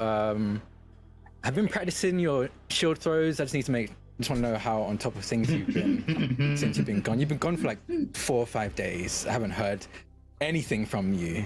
Where have you been? I suppose you've probably heard at this point about the big giant crystal that like pierced up out of the ground down in. Yeah. Did you get hit? Were you? No. I got called in for Vanguard business because of that, and I'm realizing now that I never told you that I was doing work with the Vanguard, and surprise, I'm doing work with Vanguard. Yeah. Taking the spot of Cat, right? Yeah. I mean, yeah. But we are back here because we were given some information on a hard drive that we can't get into. Well, we couldn't in the other universe that we were in, but since our tech is so much more advanced here, we decided to come here to see if we could find somebody to crack it here. Yeah, sure. I'll help out with that. We have some computers that we can probably plug that into, and I can help go through it. Actually got a really cool device that could probably do exactly that. And at some point, America, I think, is going to join us, but yeah, I'm not sure when that is. Name. Her name is America. Okay. Interesting name. Okay. Yeah. So where's this thing you need help cracking, I guess? Aid kind of flips the hard drive in Deadpool's direction. Catch it in one hand. Cable visited a couple of days ago. You weren't around, so you wouldn't have seen him, but managed to pickpocket him before he left again. This device, and I hold up like a weird, again, it's almost like the perfect marriage of technology and nature. This weird device that, almost like a USB stick, for lack of a better term. I call this incognito because this thing will find out everything about you. There is no incognito with this thing. I can probably use it to crack into it. I have no idea how to use it. I will be entirely honest with you. I kind of just slap it onto whatever I needed to get into, and it just works. So we're gonna hope it works in this case. Yeah, no, it's a ton of fun. I've looked through all of Buckeye's search history and his past history results. What? Why would you do that? What? It was just to test it out. That is an invasion of privacy, Wade. We'll talk about that later. Well, I'm not embarrassed about anything I search, okay? Yeah, I'm not. Okay. Well, are you gonna make those cinnamon rolls you search the results for? Because I have yet to fill my stomach with cinnamon rolls. I'm horrible at baking. Okay, I just look up recipes to imagine that I'm making them well. Okay, now I feel bad. I could teach you to bake if you want me to. I'm pretty decent at baking. I'm awful at cooking, but baking is kind of my thing. Well, yeah, I would love some cinnamon rolls if we could make some cinnamon rolls. Okay. Yeah, after we do the like after hacking the thing, whatever. and hacking thing. Yeah. Okay. Yeah, perfect. Okay. Captain America's having this moment where they're like looking back and forth between Buckeye and Wade, and it's like, what is happening? Buckeye notices this because she knows you well, and she says, "I've been in the woods with this man for a week." I mean, the fact that you haven't killed him, do you have a crush on him? It's just like, because I'm gonna roll. I don't know if she has a crush on him. Let's see. I think it's gonna be. What's your ego defense? My ego. Yeah. Mine is 23. Oh God, that's really high. I don't know if she can even roll that. Wait, can she roll it? No, 23 is that? Yeah, she can. Barely. Yeah. Oh my God, I think she has a crush on you. Ugh. Okay, she got a fantastic, probably failure. So, oh no, that's a 6 because it's a 1. Okay. It's a 16 on the die plus 7. Now she rolled 23 total. Exactly. Is it meet or beat? It is. So she got a fantastic failure. I'm going to say you see her just gently. She's a super soldier, okay? She can hold her own and be interrogated, but this is too much for her. She kind of like hides her face from Wade, but to you, Aid, she says like, it's awful. Yeah, I can imagine it is. But you know, you have a date to make cinnamon rolls with him now. God, I never asked for this. I never asked for any of this. The heart wants what it wants, or so they say. Why? Why does it want something so stupid? So stupid and so muscular in that stupid red and black spandex. I hate it. You got me, fam. Anyways. But yeah, Wade, if you can help us out with that, that would be great. And then we can help you with your Taskmaster problem. Yeah. Where did this guy put the laptop? I'm gonna like go to the bedroom of this man who I've stole his house from. And just like, you just see me under the, I think when you say, yeah, we need to crack this, Wade is already gone and he's underneath like the beds. Just legs kicking behind him as he's looking for the laptop that's been kept underneath there. Yeah, I want owner. Whoever would like to roll vigilance again, go ahead and roll it. This is for the cabin, just taking a look around again. This makes my heart happy. I would say don't spend karma on this. It's not an important roll. I just am curious about something. Okay. Target number? Okay, sorry. Target number would be, this is routine. So I would say for everyone, 19. Make it easy, actually. 26. Oh, yeah. Oh, I got a fantastic success. That is a beautiful roll. Wow. All right. That was almost a 616. Mm-hmm. Okay. What is, okay, sure. I see John also succeeded. I got it too. And did everyone succeed? Usnavi? All right. Sorry? 26. Oh, you said yes. Okay. Everyone succeeded, but there was one fantastic success. So what everyone notices now is you see everyone noticed almost at the same time on the center island of this like very rustic kitchen with like wooden cabinets and a big like coffee maker, one of those steel pot ones. On the center aisle, though, you see a cup of coffee that is like half drunk. And it's still, if one of you walks over, you can tell that it's just like, has that ring around it, like when you set coffee out for a day. Sorry, not a day, for a while. Several days, let's say.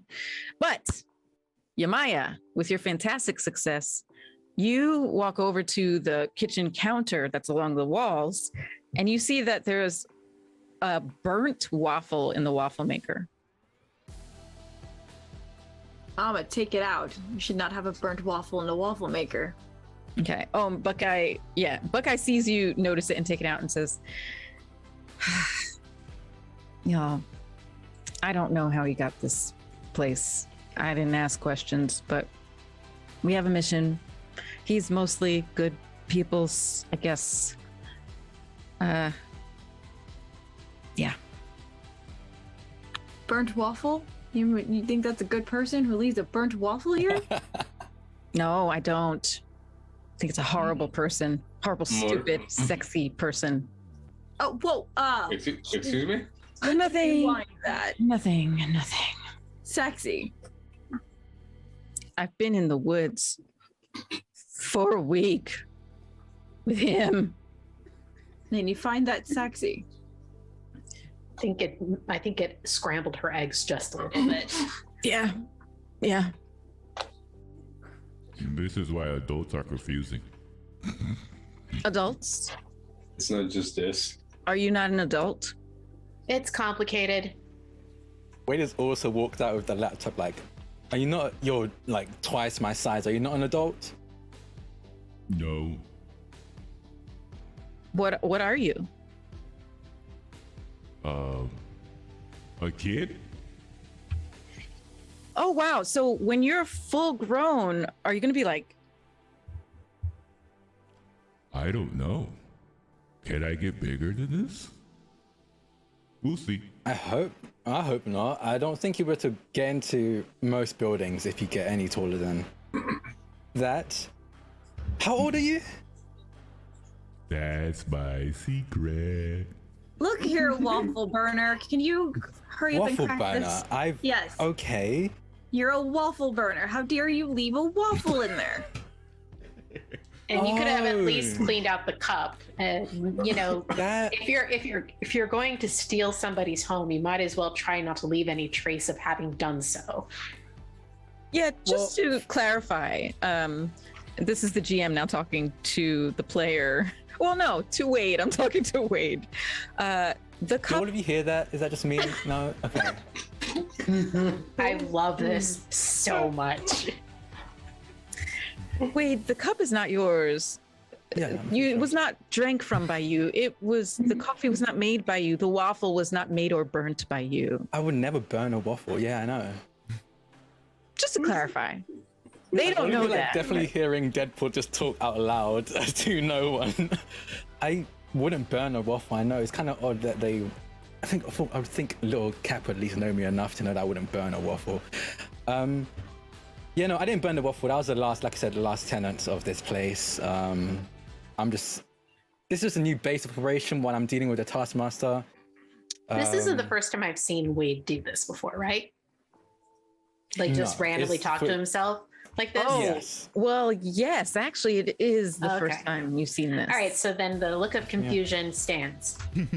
And Buckeye as well. What are you doing? Who are you talking to? A friend, the one observing us. What friend? What are you talking about? Don't worry. I'll just The like Great Spirit? Like, what are you on? no. Just don't. It's fine. It's just voices in my head. You know how I am. Wait, do you You said you realize that no one else can hear me but you? Yeah, I figured as much. Do you realize why that is? I'm just curious. I've always had a few screws loose. So I figured that's probably why, a bit more tuned to the kind of nutty universe we're in. Perhaps you are more aware of the multiverse than you realized. Yeah. Kind of a shame that we couldn't get Ryan Reynolds on, but our budget didn't really allow it. He's quite busy. Yeah. Don't worry, just Upper Frontiers boy, basically, other than me, obviously. Wait, but do you yes, like think you said- they have figured out that Upper Frontier is Canada in their universes? What is Canada? Do you have does Canada ring a bell to any of you? Canada. That sounds what does weird. Canada have to do with any of this? Apparently, this is our equivalent of your Canada, a place you call Canada. We call it Upper Frontier. Above the 13. Yeah, this is the upper frontier. Oh. So We're what in you called your Canada. Upper Frontier Canada. This is Canada. That's such a weird name. Why Canada? Canada? Buckeyes, Deadpool. Canada. I have a whole reason why I'm called Deadpool, okay? There's a whole backstory. It's great. We won't be able to cover it in this episode. Episode? What? Anyway, the thing you wanted me to crack, and I'm gonna sit down, set the laptop on the counter, and open up the laptop. I feel like this must be what losing my mind feels like. I mean, Buckeye is like same. Canada. How do you say that? How do you pronounce it? Canada. it feels. I taste it when I It say feels it. It's not weird in nice. my yeah. It feels It weird. tastes a bit like It's weird. cheese curds. Yeah. There's like a sweetness, like it's the sap of a maple when I say it. Canada. That makes sense. Canada is known for its maple syrup. You mean Upper Frontier is known for its maple syrup? Yeah. Oh, My sides. Help. Okay. John, are you okay?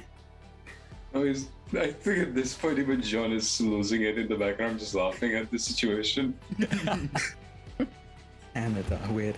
Okay, so Canada. I'm gonna start looking through the files of this thing as I plug in the. Okay. Yeah. So yeah, you plug it into this device, which I love your description. I'm going to add to it that it's a wooden box. Actually, not a box. It's carved from a block of wood into a cube. But as you said, it is a technological device that is just kind of infused with nature and technology together. So yeah, you plug it in. Oh, and also another detail I should mention to Wade Wilson. The flash drive, did you notice that it's in the shape of a squirrel with a pink bow tie? That's what's on the flash drive. Just FYI, just a note. It's not important at all. Wait. Just a detail. Hold on a second. I recognize this. I recognize this whole squirrel motif. Did you meet the squirrel girl? Like, yes. didn't like get on her bad side, did you? Because she's like, oh, you don't want to get on Squirrel Girl's bad. You didn't get. I mean, you're here, so you didn't get on Squirrel Girl's bad side. That's okay. She has a bad side. She was one of the nicest people I ever seen. Look, it's the nice ones you need to watch out for when they're more nice for everyone else's benefit than their own. It's basically the best way I can put it. They're one of the few people I'm generally scared of.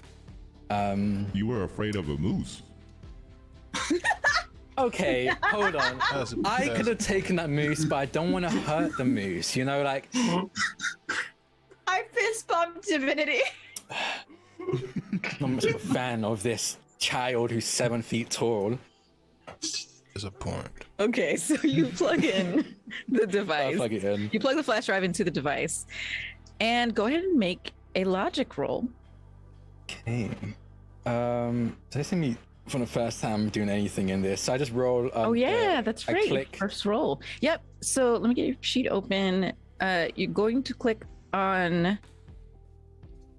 So on the left side of that table in the middle with the two red outer columns, go down to logic, and you're going to click that last number, of 14.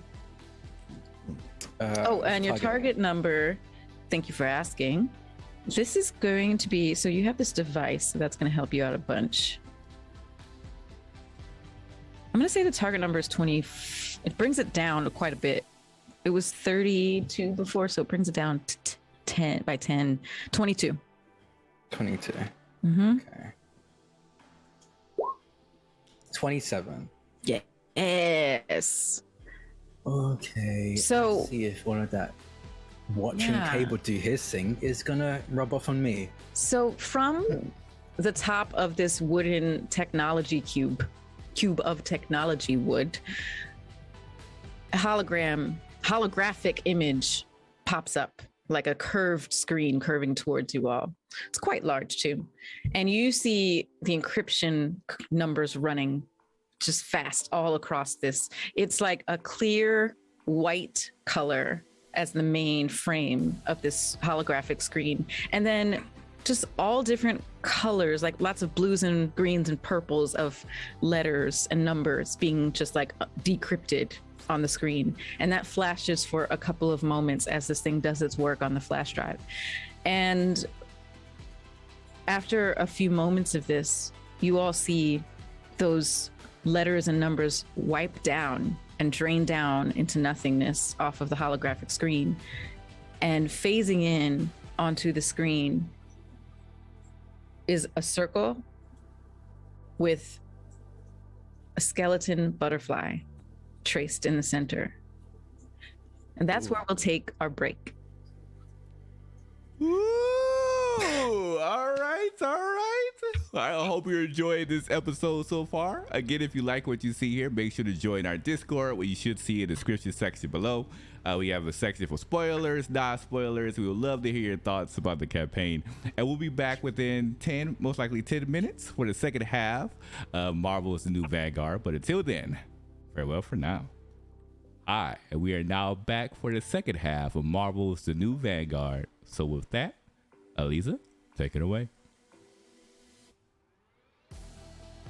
So this butterfly skeleton logo is protruding kind of in this three-dimensional holographic display. And to give it more detail, this does look like what you saw, that faint tattoo on Dr. Angela Winston's inner wrist. But now you're seeing all the detail. You're seeing all the specific bones. It's as if a skeleton, it's as if a butterfly had a skeleton. So the shape of the wings is filled in with the patterns of the bones connecting to each other, giving the wing structure. There's even some like skull holes where the butterfly's eyes would be, and then the thin antenna bones extending out and up from its head. So yes, this does look like the shape, but with that detail. And the logo then fades to translucent and then disappears. And you see lines and lines of text.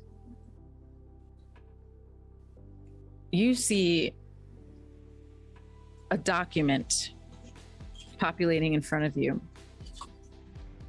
The document at the top says the Butterfly Project. And then you see some text kind of non-specifically saying what the project is. I'm giving you samples of it.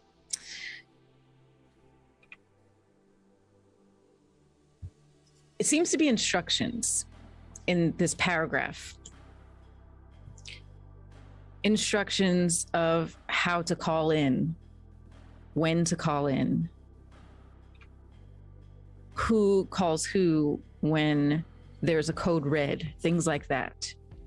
Seems like this document, even with decryption, is not written in plain language. There's some type of some things that it's not being very plain about. But underneath this paragraph of text that is populated, you see a table, just lines of a table populated. Within the table, you see on one column the names, or actually, sorry, the designation numbers of what you all would recognize as multiversal travelers as universes.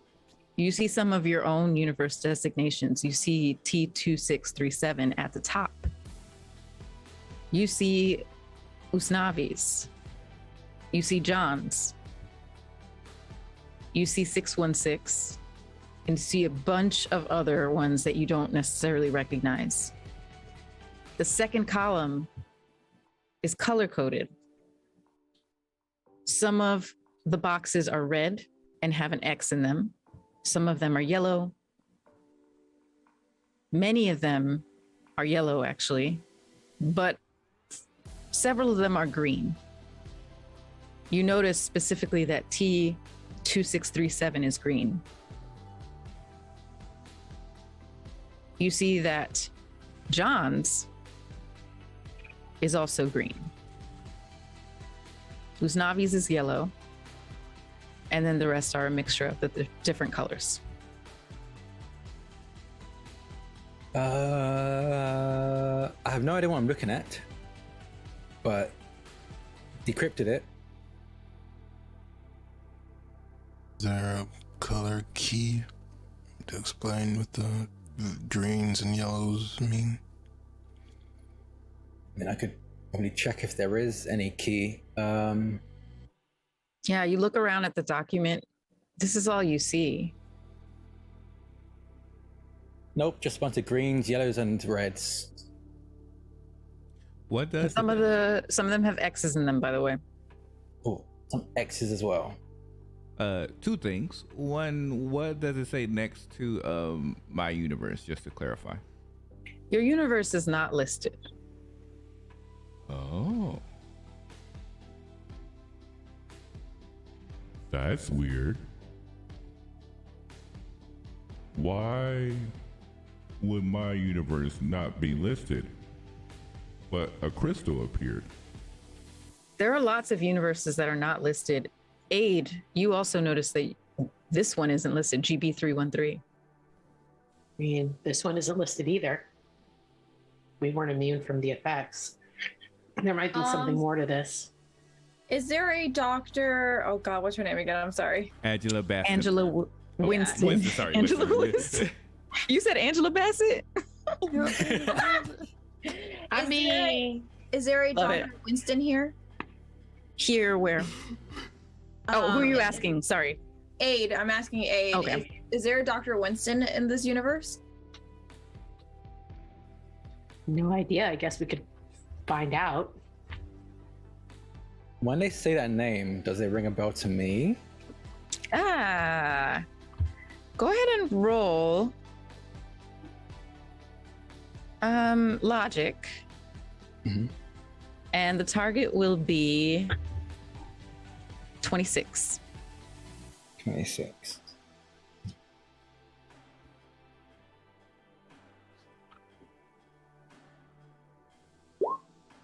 Ooh, hell yeah. Yeah, you recognize that name. Do you say Winston? Mm-hmm. Yeah, I think I've probably come across a lot of people. But Winston rings a bell. You got 29, right? Yes. Yeah. Okay. So as someone who Buckeye also perks up too and says, actually, yeah, no. Yeah, where have we heard that name, Wade? And the two of you rack your brains. Wade, you're the one who remembers, though. Several years ago, there was someone who was found out to have infiltrated the 13 on one of the highest levels of government, and turned out to be a French spy going by the name of Angela Winston. She was thought to have been killed and captured by the public, but I'm not even going to have you all do this search, because a quick search of SHIELD documents and databases right now would show you that she actually has been listed as missing.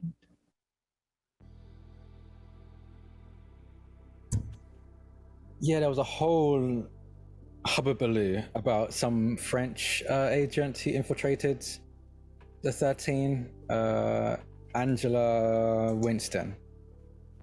Yeah, it Pretty was sure- like it was like a student. She was going by Dr. Angela Winston, but she turns out she was like French and English, I think. We don't know if that was her real name, but yeah, it was this whole thing. I don't want to shoot without having the full story, but I have the. What if they are looking for these Winstons? Because I know mine exists and it's marked green. We know that. What if they're looking for all the alternative versions of this doctor? Or the green ones are that they fully infiltrated each of the universes. Oh no. Now that Usnavi sees it, does this remind him of if there was a Winston in his universe? Are they seeing it listed like this? Go ahead and make a logic roll. I'm afraid it's roll, but we'll see. Oh wait, 11, 14. Is anyone hungry, by the way? I'm 25. hungry. I'm gonna go get some food. And I just ate 2 ham and cheese sandwiches, so I'm actually. Wait, you had 2? I could eat. Okay, you got- what's everyone feeling like? What do we You're got? cooking? Yeah. Okay. How about some can you do some rice and beans with some chicken? Simple, but yeah, sure. We can definitely do that. Do you have Cheetos flaming hot? What are Cheetos? What are you talking about? Never mind. Something tells me that's not actual food. And you just see them just like look down at the ground. All the gamer snacks is gone. Like, how are they gonna play Fortnite with no gamer snacks? What is Fortnite? I guess you can wait 2 weeks if you want. That's a odd fast. During this conversation, Uznavi, you've been racking your brain, and not quite. No, the name, it doesn't sound like any prominent members of society or politics or celebrities in your world that you've heard of. But of course, that doesn't mean this isn't someone who is actually in your universe. Just that you don't know who that is.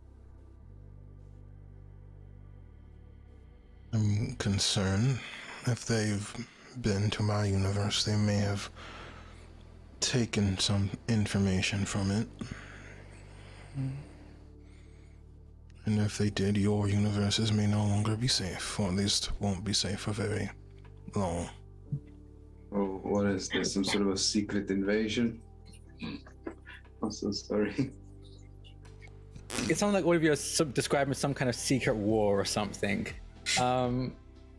What I think is important is that there's a much larger mystery at play, and this Dr. Winston seems to be at the heart of it.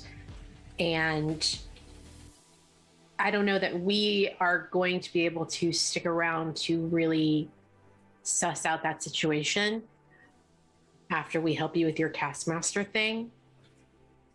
But I can put this into SHIELD, and if you two want to take a closer look at it, that would probably be super helpful. I'll be entirely honest with you. I have no idea what's going on, but yeah, sure, I can look into it. I can give you a debrief. Okay, that sounds good. So what do you want us to do with Taskmaster? I guess just chase him away. I don't really want to kill him. Try not to do that now.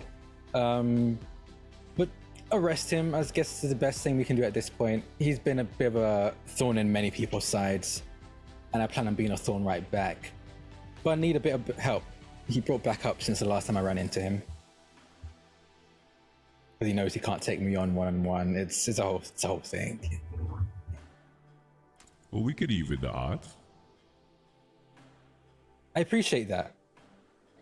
I can try and make this Cheeto you speak of. If you have the recipe, I could try throwing something together, or...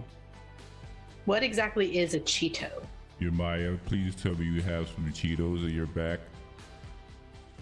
I did not pack that.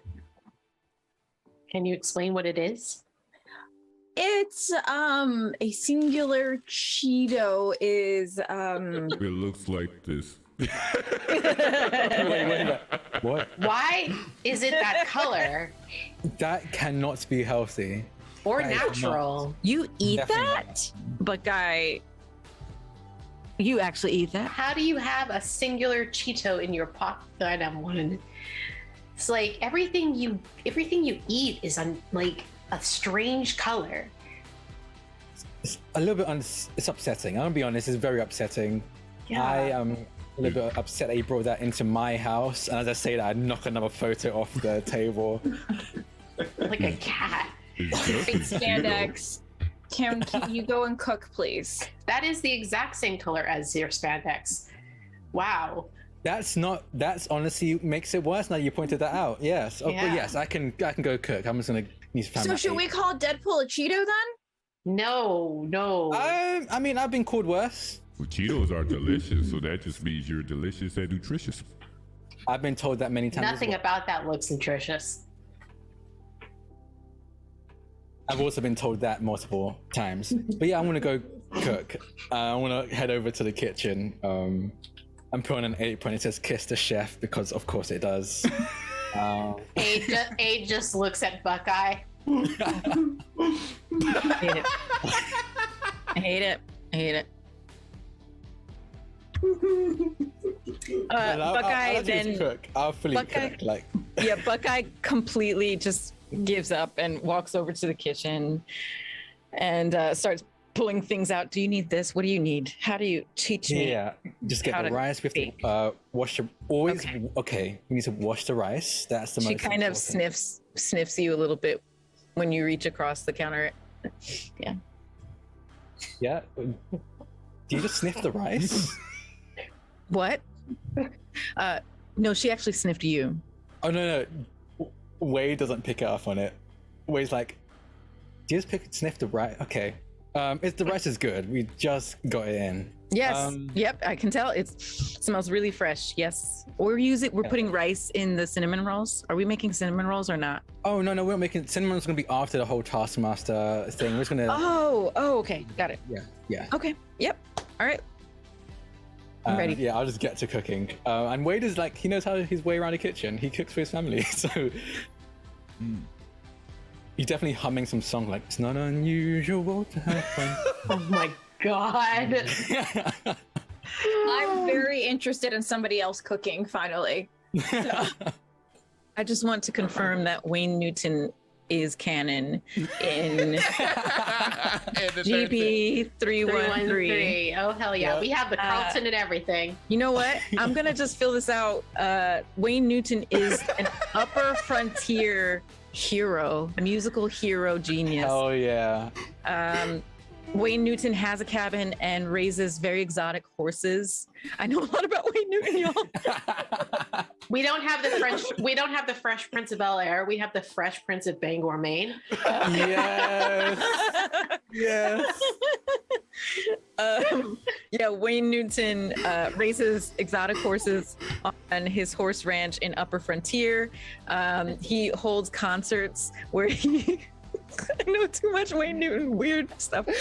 He like rides the horses and sings and dances on the horses. This is a real thing that Wayne Newton did. I love it. I love it. I love that. Oh my God. I only This was learned fun all facts this with about. Lisa Pearl. I only learned about Wayne Newton recently because I didn't know that he sang Dankeschön. And it blew my mind. I was like, what else don't I know about Wayne Newton? And I learned everything about Wayne Newton. No, you don't. There's nothing you don't know about Wayne Newton, so that's great. It's Cynthia's face for me. Clearly, like you pour a fortunate soul. I'm crying. Oh my god. That's awesome. Like, what are the randomest things I've ever done? We're having a good time, y'all. We're having a real good time. Oh my god, I'm so sorry. I've derailed this whole thing. Okay. So anyway, yes, Wayne Newton, Upper Frontier. Yes. Okay, let's proceed. Sorry, where were we? Cooking. Cookie. Cooking. All right. So Buckeye says, "Oh yeah. So after we cook dinner, rice dinner, Taskmaster. Yeah? Yes. Yes. Oh, actually, yeah, we should get in there at night, kind of under cover of darkness. Yeah. Yeah, I don't have to wear my. I mean, you can still wear my camouflage. You didn't wear it last time. I assumed it was just because. Do you not see? I mean, my armor is pretty great at camouflage. Yeah, but if you want to like camouflage with the foliage and forestry, it helps. It helps. I mean, I wore it. It looked great on me as well. Do you really want me to? Like, is that something like you specifically want me to do? I mean, it'll help the mission, probably. Yeah. Okay, I'll do it then. Fine. Okay, I have yours in the bedroom there. I think I actually made enough. Wait, you already? For all of you. Oh, What? okay. Camouflage. We're going to be going out and tonight. We just blend in. I don't need camouflage. Yeah, Why do I need to blend in? I could just fly in the sky. They can't see me. I could do that too. That's not fun. Okay, I guess we can do that instead. Have you will ever literally flown turn before? Yes, in my dead mobile. I thought you called it the pool mobile. I'm still workshopping the name. I'm thinking either dead mobile or the Wade wheels is another one I was thinking about. How about the auto pool? Wow. I like that. That's actually. Write that down. Write that down. You need to write that down. My hands are dirty right now, but write that down. We're using. Do you mind if we use that? Yeah, go ahead. We can send you the royalties if we ever make this merch or anything like Don't that. need them. Okay. That's Cool. why 'Cause I wasn't you're going rich. to. Why does it need a name? I don't understand. You don't name your rides? vehicle. Well, I fly most of the time. I mean, I even name my weapons. Never thought about naming my bike. Maybe I should. Is that Yeah, just something I mean- you do in this universe? You just name inanimate object?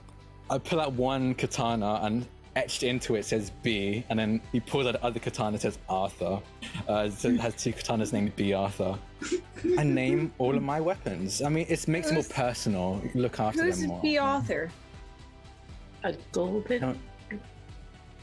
You don't know B Arthur. Where are you from? You see that Sorry. number up there on the computer, the T2637. That's where I'm from. Wow, you don't have a B. I'm really sorry. Yeah, she's Must be kind of awful, legendary. Yeah, we have a B. Arthur here. I feel like I'm missing out. You Jeez. really are. She's pretty You great. really are. Wait, is our B. Arthur the same as? Well, I mean, the three of us have the same. All have the same B. Arthur. Yeah, we have the same B Arthur, but I don't know about. I mean, from Electra? the sound of it, Mike. Also- does. Oh, that was Electra. Oh, that was Electra. No, that was Buckeye before. Okay. Now Electra says, "Yeah, I got a." I'm trying to talk like May. Yeah, I got a B. Arthur. I got one. Golden Girls, right? And Buckeye's like, "Yeah, we have Golden Yeah. Girls too." Yeah.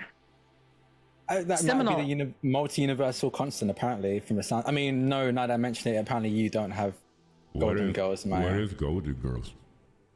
Well, you have he's, Mountain Dew and Flamin' Hot Cheetos, which are truly abominations, but you don't have Golden Girls? Golden Girls? Okay, so Golden Girls is a form of entertainment series where these 4 older women live in Seminole country in a beautiful house, and they just talk about being older ladies in their later years. Oh, Silver Age. Got it. Oh, Silver! You call it Silver Age? Call it Silver Age. Yes. Wait, so who plays Dorothy in your Silver Age? I don't think it is. I don't think it's Dorothy. I think it's Judy. Ah, okay. So, all right. So you have a B. Arthur, but she's just called something else. Something else. Okay. I have to Yeah. ask my older sister to see if she's seen this before. I need to Alright, I ask, guess it would be how before your big time. is your older sister? Because you're huge. Yeah. Oh, she's tall too. Not as tall as I am, but she's tall. Okay. Are you like an alien species? Oh, I haven't. It's a secret. And he just got like laid to the side. Okay. Well, Alright. when you're done eating, and I'll have like all the plates of the meals done, it's like definitely balancing on my arms like a waiter. Here you go, here you go, here you go, there you go. Sorry, I don't have Cheetos. I set down the rice in front of Divinity. You It could looks like pretend- some sort of maybe like a puffed corn or something. We could probably look into seeing if we. I don't know if we want to introduce this. I'll be honest. I don't know if we want to No. introduce this to. Yeah, No. yeah. Maybe if I plant this in the ground, more Cheetos will come up. Please don't plant in the ground. I don't know what that would do to the environment. Oh, Yeah.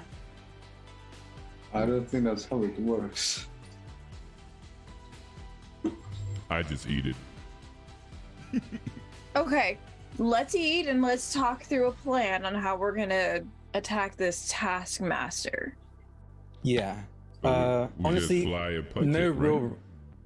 Yeah, he doesn't sound Yeah. particularly dangerous to me. They're a handful, a bit of a handful. Like I said, they just need to watch you fight and move. Not even really fight. Honestly, just watching your movements to be able to gauge your fighting style from that alone. And he copies And- superpowers as well. Yeah. Can he lift a Mack truck? Never seen him do that. Yeah, I haven't seen him do that before. We're fine. So you said that Taskmaster can emulate a fight pattern that somebody shows. Am I correct? Yes, and record any other fight patterns they have watched. So that's pretty annoying. He watched Wolverine a few times and used that multiple times to counter me because Wolverine is annoying. See, Wolverine is awesome. Hey, look, Wolverine's sorry. an animal. Yeah, it's a ridiculous name. Honestly, I make fun of him all the time, but whenever I do, he cuts my head off, and it's a whole thing. So I try not to. It's a singular Wolverine. Wolverines are an animal. Singular. Like, they're animals. A person. Remember, Yeah, there was but- the yellow costume that we saw. Wolverine is a. Yeah. You mean Logan? Yeah, you know him by his first name, and you're. He was a He's sailor. friends? No, he's a sailor in my time. He cut your He's head a off. sailor? In That the doesn't comics, surprise me. He constantly okay, smells of but fish. breaking character for a bit in the Noir universe, Wolverine is a sailor, yeah? If I remember correctly. Wow. So yeah, Cut your head off. Yeah, and you It's fine. live? yeah. Well, I died, but then I came back again. I just put You my head died, back on. but you got better. Yeah, You're- I kind of walked it off. So a thought here is that if we're going to attack Taskmaster, we need to attack them all at the same time so that they get overloaded with too many different fight patterns. Yeah, That's probably and the best way. yeah, and you know, Taskmaster has like the ne'er-do-wells that run with him, so we definitely want to, you know, take out just everyone. I think that's a good plan, Yamaya. I think we should just like enter and just overwhelm them all so that they don't have a chance to like regroup or get their weapons or anything. Mm-hmm. overwhelm or just be absolutely unpredictable with your fighting style. I break my arm that all the too, yeah. time just to get my like slashes in. He's never able to counter that because no one in the right mind would break the arm just to get a little poke in.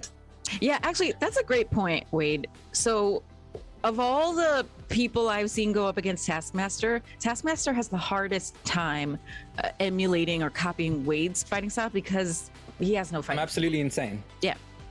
So if you can just randomize what you do, that will probably help. I have to agree with Divinity. But we just hit him with a big truck. Well, I could throw him into a mountain or toss a house on top of him. You know, there's multiple options. We don't want to kill him. Slide him. Yes, Oh, that that is will kill him. trying not to. That will Probably. most likely kill him. Okay. Yeah. Yeah. Well, I can be That makes it more I can complicated. be unpredictable, but I don't think you're gonna like the results. Well, now Yes. I'm curious. Uh-huh. What kind of results are we talking? Are we talking nuclear? Yeah, you ever seen someone get their soul sucked out? Again, we don't want to kill him. Yeah, that sounds like killing. Yeah, him. exactly. Yeah, I exactly. was gonna make a joke, but I realized we have like a kid around, so I'm going to hold that back. No, I have not. Let's finish. All right. Still wait that much to get to it.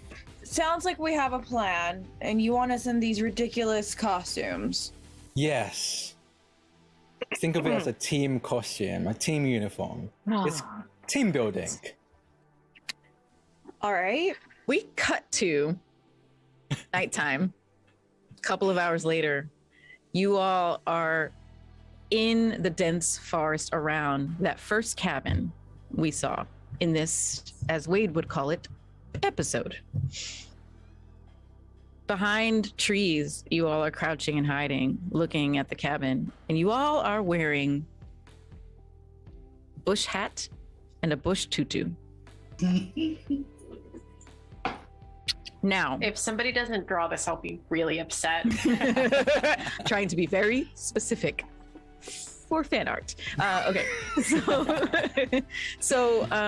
this is great because we don't have to roll initiative until you're in initiative. You're not in initiative until we roll it. So y'all can do whatever you want and get the jump on these people. What would you like to do? Who's going to move first? Yamaya, what would you like to do? I'm gonna call storms to us. I'm gonna make it like super like dark and like sinister with all the clouds kind of starting to come around and I give love us it. coverage. I love it. That's fine. Does that give you any mechanical anything? What does that do? So effect it starts to storm in an area roughly 2 miles across, centered on the character.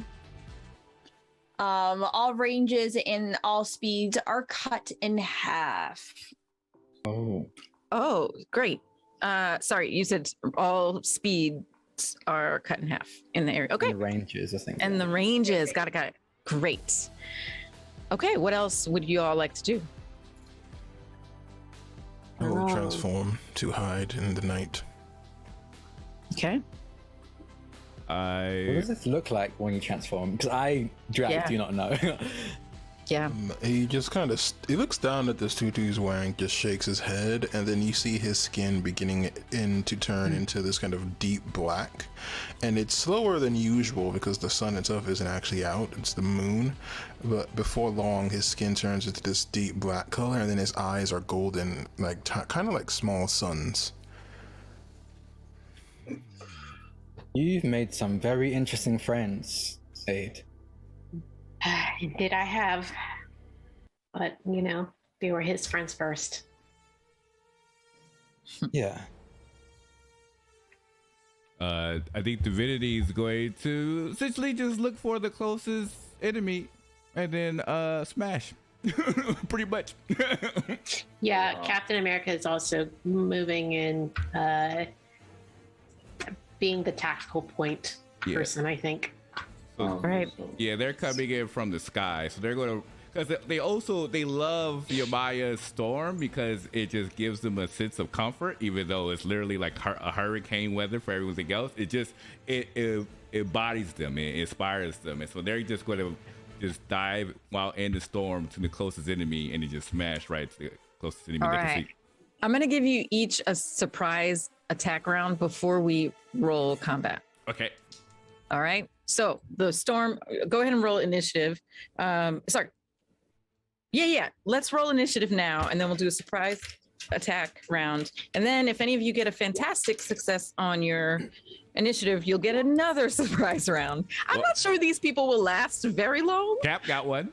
Cap got I did, but I also have an edge, so I'm gonna go ahead and re-roll that All right. one because I have situational awareness. Okay, the first one is better. Ah, cool. Second one was better for me, so I got plus 5 is 11 plus 4. Ooh, So I got that it. was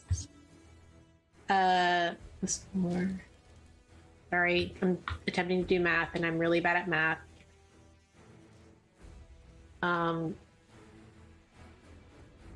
Add 3 to, so it's a 19 instead. Yeah, I got 19 as well. Who got fantastic success? I did. I did as I was this close to a 616. I had a 614. I was like, oh, I don't have any. Oh, I do have karma, but I'm not going to spend it. I was too All close. right. But that would make it 6, 12, 16, 18 for me. Who got the highest? Who got above a 25-ish? Or Usnavi? Out of 21. 21? Okay. I got a 19. All right. Aid. And then I saw it 18. Yeah, 18. Maya? Oh, I got 19 as well. you got a 19. Okay. Yeah, but Abe Nice. got the fantastic success. So Got it. Mhm. I'll put a star. And then Divinity. Yeah, also was fantastic. All right. And 18. Mhm. John, what did you get? 13. 13. And then what did you get, Wade Wilson? 17. 17. Wade. Also fantastic success. Also fantastic. Okay. Yeah. So my gals, I'm doing a round together with Electra and Buckeye, but they rolled pretty low, but they got a fantastic success. But I'm going to give that fantastic success to 8. So you're going to actually, I basically just want to give you an extra round. Okay. So one. More opportunities to maybe hit something. Yes. Y'all, wish me luck out there. You Please, got this. please blow on my dice. Thank you, because your boy hasn't hit anything yet. Remember, you can do this all day. This is it. They can do this all day, Mhm. but they would like to not have to. That is your Captain America's I could do this all day, motto. but I would like to not have to. Let's not have to. That's great. Okay, so first to burst in is Aid. You kick in the door and you see these ne'er-do-wells, as I like to call them, ne'er-do-well frontiersmen, rogue robber barons, all those things, just lounging around the cabin. There's a roaring fire. It's actually kind of a nice little evening they've made for themselves, except they're bad people. They're bad guys.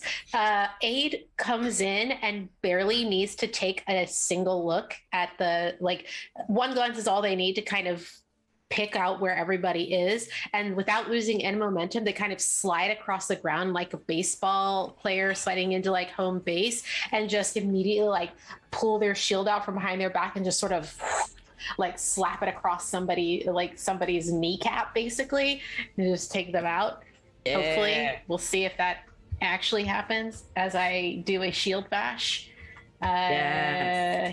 Here's hoping it works. Okay, what is my target number? Target number is 15. Oh God, please let me hit them. All right, here we go. Yeah! Yes! For 35 damage. All right.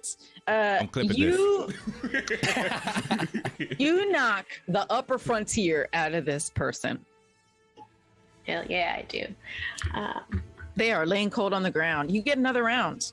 Oh yeah, and then they slide, and then like they slide, and then like how do I describe this movement? The moment their momentum has kind of run out, they sort of like kick up into a standing position, and like immediately turn and like throw their shield across the room at the guy that's like across the way from them. So yeah, standing across, you see is Taskmaster. This is someone you would recognize as well, this being your universe. And so Taskmaster this is going to be a hurled shield bash. I'm using my agility for it because it's a ranged attack. So okay, now this is going to be harder because it's Taskmaster. Yeah, but yeah, okay. Total defense score is 23. Oh boy, here we go. Let's see if we make it. Can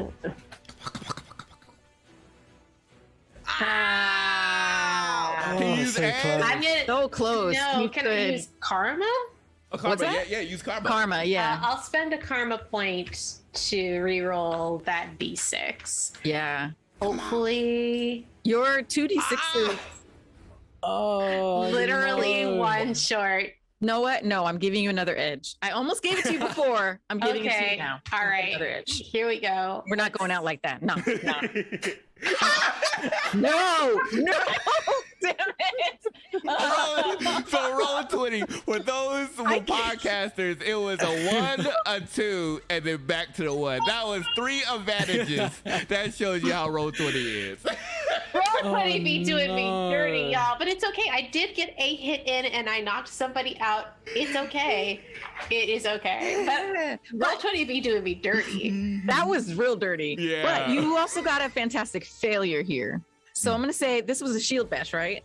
It was a hurled shield bash. Like, So- I knocked somebody out and then spun up into a standing position and threw the shield towards Taskmaster and missed. You totally, I'm going to say it bounces off of something nearby. Maybe it's like the mantle over the fire where Taskmaster is standing, and it comes back to you. You get your shield back. You didn't lose your shield. That was the fantastic part. Cool. Okay. All right. So Amazing.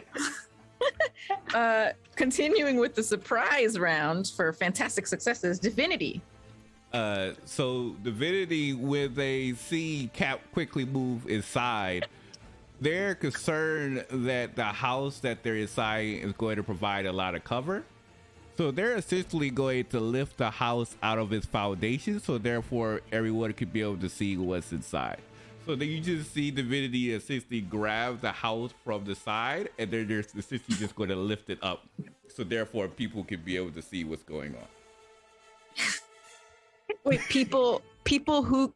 So like the rest of the team can then be, so if anybody's like hiding behind walls or like trying to use cover within the house, well, the house is no longer going to be standing because the entire foundation is going to be lifted. Oh, you're lifting the house off. And so the foundation is going to stay on the ground? Okay, got it. I'm with you. All right, yeah. So that's going to be a might check. Okay. So I'm going to make the difficulty... Let's see. So it's a house, but you're very strong. Yes. A house would be about how big is it? It's huge, right? It's Maybe huge range. Yeah, it's huge range. Yeah. So that's gonna be damage. No, that's damage. Attack modifier. Oh, if you're huge, but you are. I'm You classified said you're as past big. colossal, right? Yeah, I'm 2 past colossal. Essentially. 2 past colossal. Yeah, and my size is big already by itself. I'm not average size. Right. I forget how all this, honestly, I forget how all this works. We're at the end of the session. Let's just say that it's going to be easier for you. It's going to lower your difficulty, your target number. So 15. Normally, this would be impossible for a normal person, but you're not a normal person. It's going to be probably challenging, just challenging. 26. We're good. Did you even have to roll? No. So it is for any strength-based content outside of attacks. My base number is at 39. So Dang! yeah. I didn't realize that. Wow. So, Yeah, you're good. You're good. But why? But how? But why? They're strong. They're a little strong. You know, they've been working out at the gym. They never skip leg day, that's for sure. They definitely lift the house with the knees. Yep. Strongest 12-year-old I've ever seen. Suzanne will be proud. So they're good. Kira doesn't know how to play kids that aren't just like freakishly strong. No, not kids. So you just see to just like lift up the house, and they're just going to essentially fly in the air. So therefore, the house is lift up, and people should be able to hopefully see everyone inside a bit easier. So no cover or hiding behind walls or taking pop shots or anything like that. They're all out in the open, and that's their turn. Down below, you all see this one-story cabin. The walls and roof just lift up. Okay, well, Mr. and Mrs. Paddock is going to be pretty upset that their house is gone. We can fix it. We can fix it. Wade, you're up next in the surprise round. Wade's like, okay, fine, sure. I'm just gonna do an explain if we can't, and I want to run in, or I guess run towards them because there's no in anymore. I want to just go hand to hand with the taskmaster. It's like, hey, it's your worst nightmare. Let's go, 1-on-1. All right. I'm gonna just swing a punch at them. Yeah. All right, 23 is your target number. Okay. So like I said, I haven't actually played this before, so I'm gonna have to ask about these moves. I want to get into the attack stance, which the character adds a +1 physical bashing damage per rank to successful fight attack, and the duration is maintained. I don't know if that means anything. So can I take an attack stance and then attack, or is that a whole turn? No, yeah, it depends on what it says is the action. Is it a full action? Is it a bonus action? Oh wait, a stance is an easy, so easy is going to be a bonus action. Yeah. Yeah, so you're good. You can do the stance and then do your attack. So you just see them fight, just bouncing on their feet, and every time they bounce on one foot, the stance they take changes to a different fighting style. It's like they keep switching between multiple different martial arts styles that they know, and just all of a sudden, when they seem to be in, I don't know, like jiu-jitsu, they suddenly just go for a karate chop to the throat instead, as I attack. And I get to use my agility for this because of my, I don't know what ability is called, but let's me use agility instead of might. All right. What's my 23? Did I say no? 20. Yeah, 23. Okay. By the way, I'll describe what Tonio Mastoff looks like. Tonio Mastoff has kind of a sallow complexion, like he doesn't get enough sun or something. He has like a bowl cut of dark hair, and he has a skinny mustache. And he's just standing there holding a beer, standing by the fire, like sipping the beer. And yeah, still surprise round, so still just kind of like, what's happening? I'm just gonna pop out and be like, knock, knock, and just chop him right in the throat. And I got a 26 over 23. All right, what's that damage? 52 points of damage. Oh shit! Oh yeah. Tonio took a lot of damage there. Yeah. Get wrecked. Okay. And what all right, beer so is now he we're at the drinking? top. I need to know what kind of beer is he drinking. You tell me. I need to judge him. You tell me. What I- upper frontier beer is he drinking? I think he's not even really drinking a beer. I think it's an IPA. You know, Yeah, that's a lot of shade just in that one Yeah. comment. Levels of shade. Yeah, I think it's an IPA, and I was like, "What the hell are you drinking?"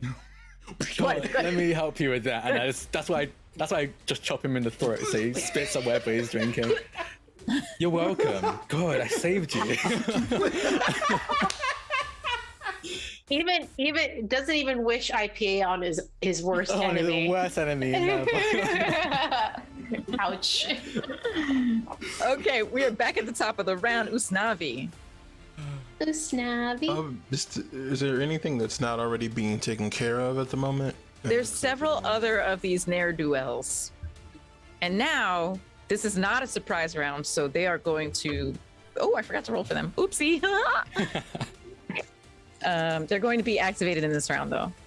What's their initiative? Oh, ha! Oh, okay, they have an edge. Interesting. Not bad, but I don't think... Okay. Go ahead, Usnavi. All right, well then I will land as close to as many of them as I can, and I will use a very weakened version of Supernova. I'm gonna pull my punches just to hit as many as possible. Okay. Like a mini Nova, really. It's more of a Oh, you know... lukewarm I just spotlight. rolled for Taskmaster. Before you can do anything, Usnavi, I'm sorry. Oh boy. Taskmaster, after being karate chopped in the throat, spills some of the IPA and says, "You made me spill my only beer." Like I said, you're welcome. And doesn't roll well. And is going to, because you're right in front of him, Wade. Oh, sorry, I lost my page. Fuck. Sorry. Oh no, is this PG-13? I just said the F word. We got one. We got one. Oh, okay, yeah, that's right. What is- The GM took it for Omaki. Oh no. I'm sorry. In your universe, no, you get another one if you want it. So your might defense is 24, yes? Yes. Well, Taskmaster hits a wallop, plus 19 modifier, and rolled more than enough to hit you. So in response, he guzzles the IPA and throws the can at you with such precision and force that it kind of slices. And you take, I forgot. Okay, new damage thing. Let's just say, so 15 times what, the Marvel die, right? Mm-hmm. The Marvel die. Ooh, it's a lot. Plus whatever they have in might or agility, whatever they use for attack. Thank you. So 6 times 15 base damage. It's a lot. So it's a can, though, honestly. So we're just gonna say, what's your total? My total health. Your total health is 114. I see. Yeah, 114. Yeah. Yeah. Let's half that for this can. You take, let's say 50 damage. 50. Okay. That is. It makes no sense for a can to cause that much damage, so we're just gonna fudge it narratively. But yeah, that is Taskmaster's turn, and Usnavi. Now, what do you do? Damn it! I got IPA in my eye. You need to rally, Wade. You're gonna get more in your eye in a second once my guys get to you. Taskmaster, you know who I am, bitch. I'm Taskmaster. I'm sorry. You're the Taskmaster who drinks fucking IPA. Sorry, Tone your mask off. The Taskmaster. Don't come in my house, bitch. This isn't your house. This is Miss Paddock's house. She makes great cakes. It's my house now, and her cake is delicious. You are correct. I'm glad you said that one thing. Osnavi, what do you do? I'm gonna supernova as many people as I can. All right. Okay, so let's just set a base, just a general difficulty on this. So 20. Yeah, okay, we can keep the difficult. 15 is the ne'er-do-wells, and then 23 is homeboy. So I rolled a 33. So I was like plus 20, so I would have hit most of them anyway. Yeah. So they all take. Oh, so they all take the full damage. So that's gonna be fun because my damage is 15 times. Is it? No, it's a roll of the dice. I feel like everyone's base damage alone is enough to like just kill everyone. Mm-hmm. Mm-hmm. I mean, I knocked somebody out with 35 damage, so yeah. 22. 22 damage. 157. And they each take that? 15 times 9 plus 22 Wait, for 9? me. I think, right? Because I rolled 9 on the dice, right? It's 15 rank no, times... it's On the Marvel die. Marvel die. Marvel die. Oh, the Marvel dice. Okay, then it's 15 times 5. Hold on. Okay. That's I'm not A little bit more reasonable. 75, I think. 97 total then. 15 times 5 plus 22. And they each take that? Yes, I'll take that, and then if they can see me, they're blinded. So I know you weren't trying to kill them. So that means you basically have knocked out all of the ne'er-do-wells who were not behind furniture, because now the walls are gone.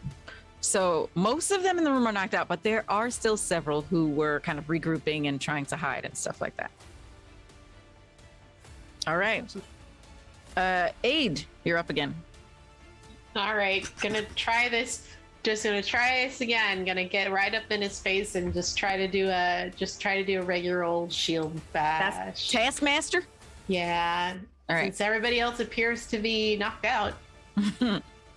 Again, All right. Southern 23. or what? If he's what or what? I can't tell if he's Southern or what. I thought he was Southern. It's an upper frontier dialect. All right. Here we go. Nope. It's a regional dialect of the upper frontier. Yeah, you Nope. use karma? I could try to use karma. You need a 6. I need to roll a 6 in order to Yeah. might as well.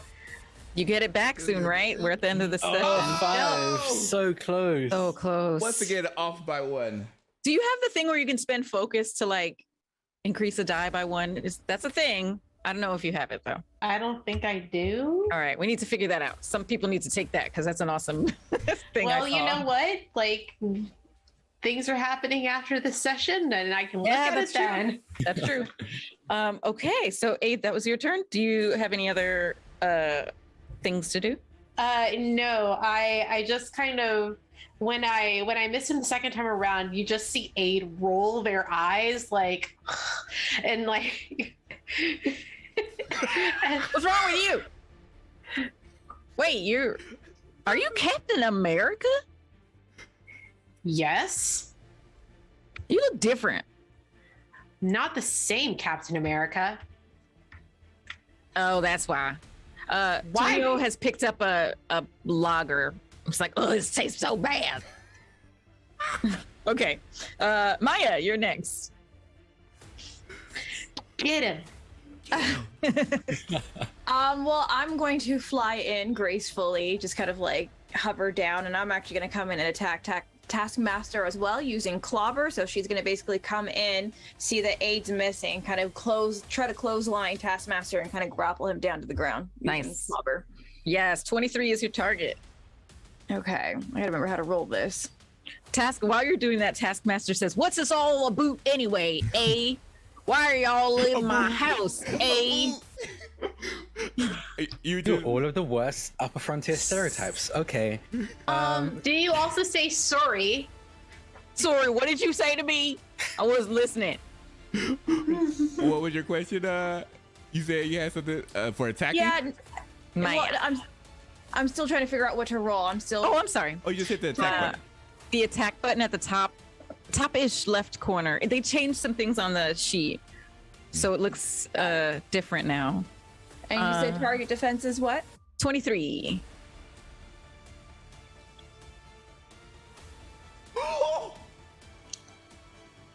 Whoa. Damn! I mean, how do you knock out Taskmaster? He took my ass seriously when I said get him. For the 616 viewers, our dear, lovely Yamaya rolled a 30 over 23, and the damage is 97. Yeah. So in I think Wonder Woman would be very, very proud of this attack. You see her kind of just like fly down. As she's flying down, she clotheslines, brings him, like kind of rolls down, but her strength is just so much that she just boom, like just brings him in. You kind of like see the ground crack just a little bit. We're cracking the ground now. Okay. She's kind of like holding him in a headlock and like looks up to Captain America. I didn't kill him. I see that. You put a nice little dent in the ground, though. We'll fix that. You bet you we will. What do you want to do with them? And it's quicker than I expected. Hold on. I'll like pull out some, I guess, whatever the equivalent of handcuffs. I think it's also handcuffs are also very much a combination of tech and nature. And I just wrap them around his wrists behind his back. Well, okay, definitely quicker than I expected. Oh, good. Thank you. You're Yeah. welcome. I can get out of this tactical. Yeah, I think it's way out. I think it was like knocked out at the moment. I think he might have been knocked out before he actually landed it here. I think the air pressure change probably knocked him out. Yeah. Great. I'm gonna change out of this. I think all of you are great in it, but I guess if you want This to. is not my I mean, style. So Is this my style? Aid, is this my style? I mean, I'm pretty sure you could wear a burlap sack and it would look good on you, but you know. out of the corner of your eye, John, you see a movement and you realize one of the ne'er-do-wells has been watching and is about to try to run away. Oh boy. Okay, so Get him! That has been something building back inside John, and just I'm gonna do this for the benefit of Deadpool. If he's close enough, he's just gonna see just John melt away with the tutu and the bush, and there is just this black and white skeleton that just covered in white fire, and he just charges after him with like a hellish shriek, almost inhuman. Yes. Like from a horror movie. Are you gonna do the thing? With the thing. Yeah. Okay. So go ahead and you're gonna do 2 rolls. This is the first time we've done this. I have no idea what I'm doing. This is all on the Okay. GM. All right. We had to do some special things for this character because, yeah, there's a special character. So first roll is going to be to get this grapple, basically. The defense is 15, and it's going to be might. Wait, and that's attack, right? Mm-hmm. Let's go. Yeah. Yes, you definitely got that. And then instead of damage, you're going to actually just roll again. And now this is going to be your signature attack. Which means that I get advantage on it? No, it is the penance stare. Ooh. So now that you have him grappled, you remember, yeah, we talked about it a long time ago, but we decided that the penance stare is going to be, you have to grapple the person first, and then your next attack roll will determine if you burn their soul. So what do I roll? Might or? I feel like this is, since we haven't done this before, I actually feel like it's more like an ego roll, an ego attack. I might need to increase my ego then. Okay. 15 is the target again. Yeah, let's see. That's their, wait, actually. Oh, well, you got it anyway. I was going to say it might be lower, but you got it. Describe to us what it looks like for John to do the penance stare on this ne'er-do-well. I'm assuming John was close enough for it to see. So you just see this guy just burn up, turn into his black and white skeleton in a white hot fire. Just doesn't even look at you. Just charges this one guy, pins him to the ground. The skeleton mouth opens, and you just see him. You just see the soul leave this one poor schmuck and just get absorbed into the skeleton. Am I meant to be watching this? Is this? Should I And, like, look? After Intimate. it just kind of like stands there, and then it suddenly collapses, and you see slowly turn back into John, and it looks very painful all of a sudden. Before it was like fast, this was painful. Hey, do you take off your skin often? Or was this just? Coughs up like ash. Whoa. Okay. Some real bad. I hate when he does that. Who we taught you did that? No, the other guy. The guy that you just sucked? Just looks at him. It's like, oh fuck. John, you hear a voice inside you, deep inside you, say, yes, yes, finally, thank you. Yes, thank you. What took so long? Okay. And that is where we will end our session. Wow. Wow. What an episode. Can we please give like a huge hand to Drax? Yes. You killed that poor fatty. You killed it. It was such a great representation. Thank you so much for coming in. My favorite Wade Wilson by far. Thank you. That means a lot. I definitely got tired loopy near the end, I'll be honest. Which is probably the best way to play Deadpool. Yep. Pretty much. And, but that was fun. Of course, thank you, Elisa. Well, of course, bringing this fantastic story. Thank you to, of course, this cast. Of course, bringing your characters. Aki, you finally getting a hit in. Well, at least we got one hit. We got one hit. I got one out of 3. Yes. So everyone, I want to say it for the 616 viewers. Everyone levels up. You already know how many ranks to take. I told you before. Yeah.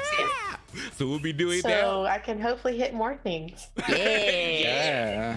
And of course, thank you to our viewers, because without you, we wouldn't be here. So we're going to go ahead and look to raid someone, and we look forward to see you all next week for our next episode of Marvelous the New Vanguard. But until then, farewell for now. Bye.